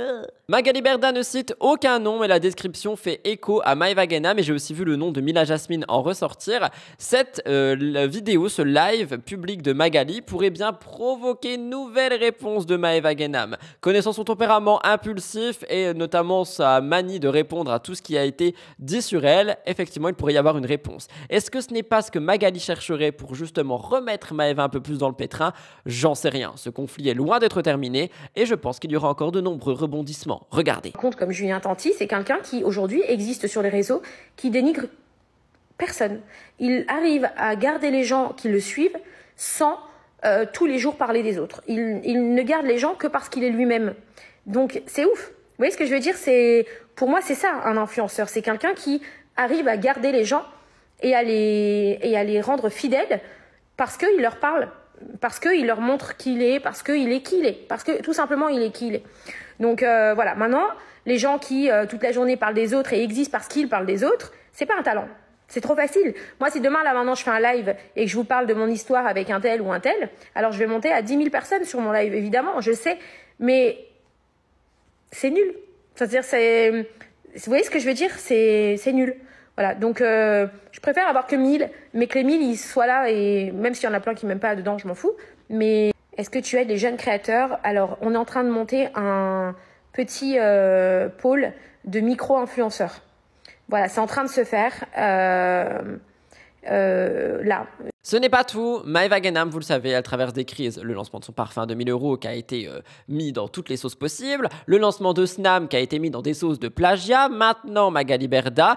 Et justement, lors du 25 décembre, Maeva se confie sur un effet inattendu de tout ce stress, une perte de poids drastique. Si vous venez sur les lives, vous avez certainement vu qu'on s'est posé la question plusieurs fois par rapport à Maeva, se demandant si elle va bien, mais si elle va vraiment bien. Parce que on voit sur sa tête qu'elle semble épuisée en ce moment par la vie. On voit sur son corps qu'elle semble épuisée également, qu'il y a un trop plein de stress envers elle, et on a beau ne pas apprécier une personne, ne pas apprécier son contenu, ne pas apprécier ses prises de parole, il y a un être humain derrière tout ça, et personnellement ça m'attriste beaucoup. Face à son miroir, elle déclare: les filles, je n'ai jamais été aussi mince. Même avant mes injections dans le corps, je n'ai jamais été aussi mince que maintenant. Mais bon, c'est les problèmes, ça me fait maigrir, j'en peux plus, je n'en peux plus. Elle ne nomme pas Magali Berda, mais elle fait une allusion aux problèmes qui la rongent, et je pense sincèrement qu'elle parle de Magali. Malgré les pressions, Maeva reste déterminée à surmonter cette période compliquée. Si les attaques de Magali et les critiques qu'elle subit alimentent les discussions sur les réseaux sociaux, Maeva continue d'avancer, portée par sa foi et le soutien de ses fans. C'est une affaire qui est à suivre, et évidemment, je ne manquerai pas de vous donner toutes les informations et tout ce qui se passe sur les réseaux, donc n'oubliez pas de vous abonner. On termine les gros dossiers et l'émission avec Simon Castaldi et la rupture avec Cassandra. Encore un gros dossier à n'en plus finir, les amis. Simon et Cassandra ont récemment annoncé leur rupture après des mois de haut et de bas. La relation semblait se diriger vers un futur prometteur, des projets communs, la Laponie, où Simon envisageait peut-être de faire sa demande en fiançailles envers Cassandra, mais tout a basculé en décembre 2024. Cassandra a annoncé sur Instagram leur rupture définitive sans entrer dans les détails. Elle a exprimé sa volonté de se reconstruire après cette séparation douloureuse. Selon les informations diffusées par Aquababe, la rupture ne serait pas due à une infidélité, mais à un manque de respect de la part de Simon. Un comportement qui aurait poussé Cassandra a prendre la décision de mettre un terme à leur histoire. Elle a avoué souffrir de cette décision, mais elle a précisé qu'elle n'avait pas d'autre choix. Pour se protéger, elle prenait également la décision de s'éloigner des réseaux sociaux pendant quelques heures, préférant protéger sa paix intérieure. Dans une série de messages sur les réseaux, et ça je vous l'ai dit la semaine dernière en voix off, Simon a partagé des sentiments. Il parle du poids que son nom de famille pèse sur ses épaules. Il reconnut qu'il a fait des erreurs, qu'il s'est parfois éloigné de ses propres valeurs, mais que cette rupture semble être un tournant pour lui, une occasion de se recentrer sur ce qui est important, ses valeurs, ses proches et son évolution personnelle. Cependant, lors d'un live qui a été intense sur les réseaux sociaux, Simon Castaldi exprime sa colère et sa frustration. Il a dit, je cite, qu'il ne veut plus entendre parler de Cassandra, qu'il met fin à toute possibilité de réconciliation. Il a dit que l'univers de la télé-réalité est toxique, qu'on est sur un milieu de FDP et que tout le monde est prêt à tout pour réussir. Mais pas lui pas du tout, lui il est parfait. Il a exprimé son dégoût envers ceux qui ne l'ont pas soutenu après la rupture, citant notamment Vivian et Julien Tanti. Mais il a aussi remercié tous ses amis, Nico, Alex, Kevin, Ilan, qui eux lui ont apporté du réconfort. Alors, pour réagir, déjà, j'aurais dû faire un petit disclaimer. Non, je n'ai rien contre Simon, je n'ai rien contre Cassandra, je n'ai rien contre ces personnes. C'est pas parce que je donne un avis que je les déteste et que je suis très content qu'ils soient séparés, parce que j'ai lu ça sur certains commentaires, mais non, je ne suis pas content de leur séparation. La seule chose que j'espère, c'est que chacun de leur côté vont peut-être évoluer maintenant et se soigner des maux MAUX qu'ils ont certainement. Ce n'est pas une tare d'avoir des maux, j'en ai aussi, vous en avez certainement. Donc voilà, j'espère que Cassandra prendra enfin du temps pour elle, pour se reconstruire, pour avoir la vie qu'elle mérite, loin de relations amoureuses qui lui font du mal. N'est que mon avis, une fois de plus, ne me tapez pas. Et d'ailleurs, Cassandra, de son côté, elle a une attitude beaucoup plus mesurée. C'est-à-dire qu'elle a posté un message simple et calme sur les réseaux sociaux suite au live. Elle a dit qu'elle veut se préserver et qu'elle souhaite préserver Simon. Sous-entendu, il se serait passé quand même quelque chose de grave, que ça soit dans les paroles ou dans les gestes, c'est mon avis. Elle a évité de donner sa version des faits ou de commenter ce qu'elle pensait du live de Simon. Elle souhaite un joyeux Noël en préférant se concentrer sur son bien-être. La rupture de Cass et Simon est marquée par des émotions fortes, des déclarations sincères de la part de Cassandra et un peu colériques de la part de Simon. Simon semble traverser une période de remise en question intense. Il cherche à se reconstruire après cette séparation douloureuse, mais il semble quand même dans la colère, quelque chose qui, je pense, pourrait un petit peu lui faire du mal. Cassandra, elle, semble vouloir se préserver, se concentrer sur son évolution et son voyage en Laponie. Je vous laisse regarder un petit moment si vous voulez voir la story au complète. On l'a étudié sur Twitch, donc le replay est actuellement sur ma chaîne secondaire, Rudy Koppel Replay. Regardez. Les gars, j'ai rien fait, il n'y a pas eu de tromperie, il n'y a rien de tout ça, les gars. Arrêtez de dire que il n'y a pas de... C'est pas ce que j'ai fait le problème. Ouais, je crois bien que mon couple s'est réversé, bon. C'est que le problème alors, c'est d'autres problèmes, les gars, que j'en parlerai plus tard. J'en parlerai à un moment où je pense que je devrais me livrer. Là, pour l'instant, je ne te montre parce que mon couple est en train de se casser, enfin est cassé, et donc du coup il faut que je gère ça. Je vais commencer à raconter ma vie et mes problèmes et qui je suis comme ça. On va laisser passer tous ces problèmes-là, toute cette tourmente qui est en train de me casser les couilles. Oui, c'est définitif, les gars. Et je ne retournerai pas vers Cassandra. Je vous le dis. Je suis pas vraiment triste. Non, je suis pas triste, je suis juste très écœuré de la vie. Là. Je suis écœuré de beaucoup de choses et écœuré de beaucoup de personnes. Mais après, c'est pas grave, hein, les gars. Il n'y a rien de très grave dans la vie, vous savez. T'as l'air blasé. En fait, ouais, je suis blasé. Je fais un live juste parce que je devais parler avec des gens qui m'écrivent sur TikTok, etc. Je dois juste vous dire, mais la vérité, c'est que là, à l'heure actuelle, je suis vidé, je suis écœuré de plein de choses, et la vérité, il faut que les gens comprennent que donc il y a d'être triché parce qu'il n'y a pas de retour possible, il n'y a aucun retour possible à l'heure actuelle, les gars. Je n'ai rien à borner. La raison, c'est une dispute de couple qui a mal tourné, c'est tout. Il n'y a pas eu de tromperie, il n'y a rien eu. Ouais, pour une dispute, je te jure. Hein. Oui, c'est fini, les gars, c'est fini, c'est une accumulation de plein de choses, c'est mort. Non, je suis pas triste, je suis plus blasé, les gars, je vous jure. Donc ouais, mais je l'aime encore, oui, je l'ai beaucoup aimé, oui. Je l'aime plus, mais je l'ai aimé, ouais. Je l'aime plus, ça c'est sûr. Je le sais maintenant, ça y est, ça fait 4 jours. Je l'aime plus, je veux plus jamais l'avoir à faire dans ma vie avec elle. Ce n'est pas tout concernant Cassandra. Le 23 décembre, 2 jours avant Noël, elle publie une vidéo sur TikTok qui a fait le tour des réseaux sociaux. En fait, c'était 3 jours après l'annonce de la rupture. Elle reprend une tendance virale qui consiste à énumérer ses qualités personnelles. Elle met en avant ses attributs physiques et ses accomplissements. Cependant, la vidéo a posé problème et a fait polémique. Sous la vidéo, Cassandra écrit « Ce trend me fume, mais ça fait du bien de s'auto-flatter ». Dans l'extrait, elle énumère avec enthousiasme ce qu'elle considère comme ses qualités. Je cite « Pourquoi pleurer alors que mes cheveux repoussent super vite, que j'ai une nouvelle paire de seins, que je fais du S, que ma bouche est pulpeuse sans acide, que j'ai les yeux verts, des dents blanches sans facettes et que je fais de la pole ». Et évidemment, il y a beaucoup de gens qui ont mis en avant bien le fait qu'elle parle de ses attributs physiques. Il y a beaucoup de réactions négatives. Il y en a beaucoup qui ont estimé que son discours manque de profondeur parce qu'elle est axée uniquement sur le physique. Je cite, « Le physique c'est subjectif, je comprends pas cette façon de voir les choses ». Il y en a qui disent que la réussite sociale et les valeurs étaient des aspects plus importants à mettre en avant ici. Mais d'autres ont trouvé que les propos étaient superficiels et ils ont dit qu'elle aurait besoin d'humilité pour justement un petit peu sortir de cette case superficialité. Cependant, des internautes ont été offusqués par rapport à ce qu'ils perçoivent comme une forme de mésestime envers les autres femmes. Je cite, « Et si on fait du L, on est censé le prendre comment? Si on fait pas du S, c'est comment? J'ai pas compris. » Parce que Cassandra fait rapport à sa taille. Ses commentaires soulèvent des questionnements sur la façon dont elle valorise son apparence physique au détriment de l'acceptation de toute morphologie. Les commentaires ont été aussi plus acerbes et sont revenus sur Simon. Il y en a beaucoup qui disent qu'elle aurait dû dire que ses relations avec les hommes ne durent pas. Je cite, « Malgré tout ça, ils partent tous. Faut croire que la beauté physique ne suffit pas. Apparemment, tout ça ne suffit pas pour retenir Simon et les autres. » Des critiques que je trouve absolument dégueulasses, si vous voulez mon avis. Au final, la vidéo de Cassandra a divisé l'opinion publique. D'un côté, certains la soutiennent pour avoir pris une tendance populaire et s'être affichée en toute confiance. De l'autre, elle a été critiquée par son manque d'humilité et par son choix de vouloir valoriser son physique plutôt que ses valeurs personnelles ou son épanouissement intérieur. Je vous laisse regarder cette trend, vous me direz ce que vous en pensez.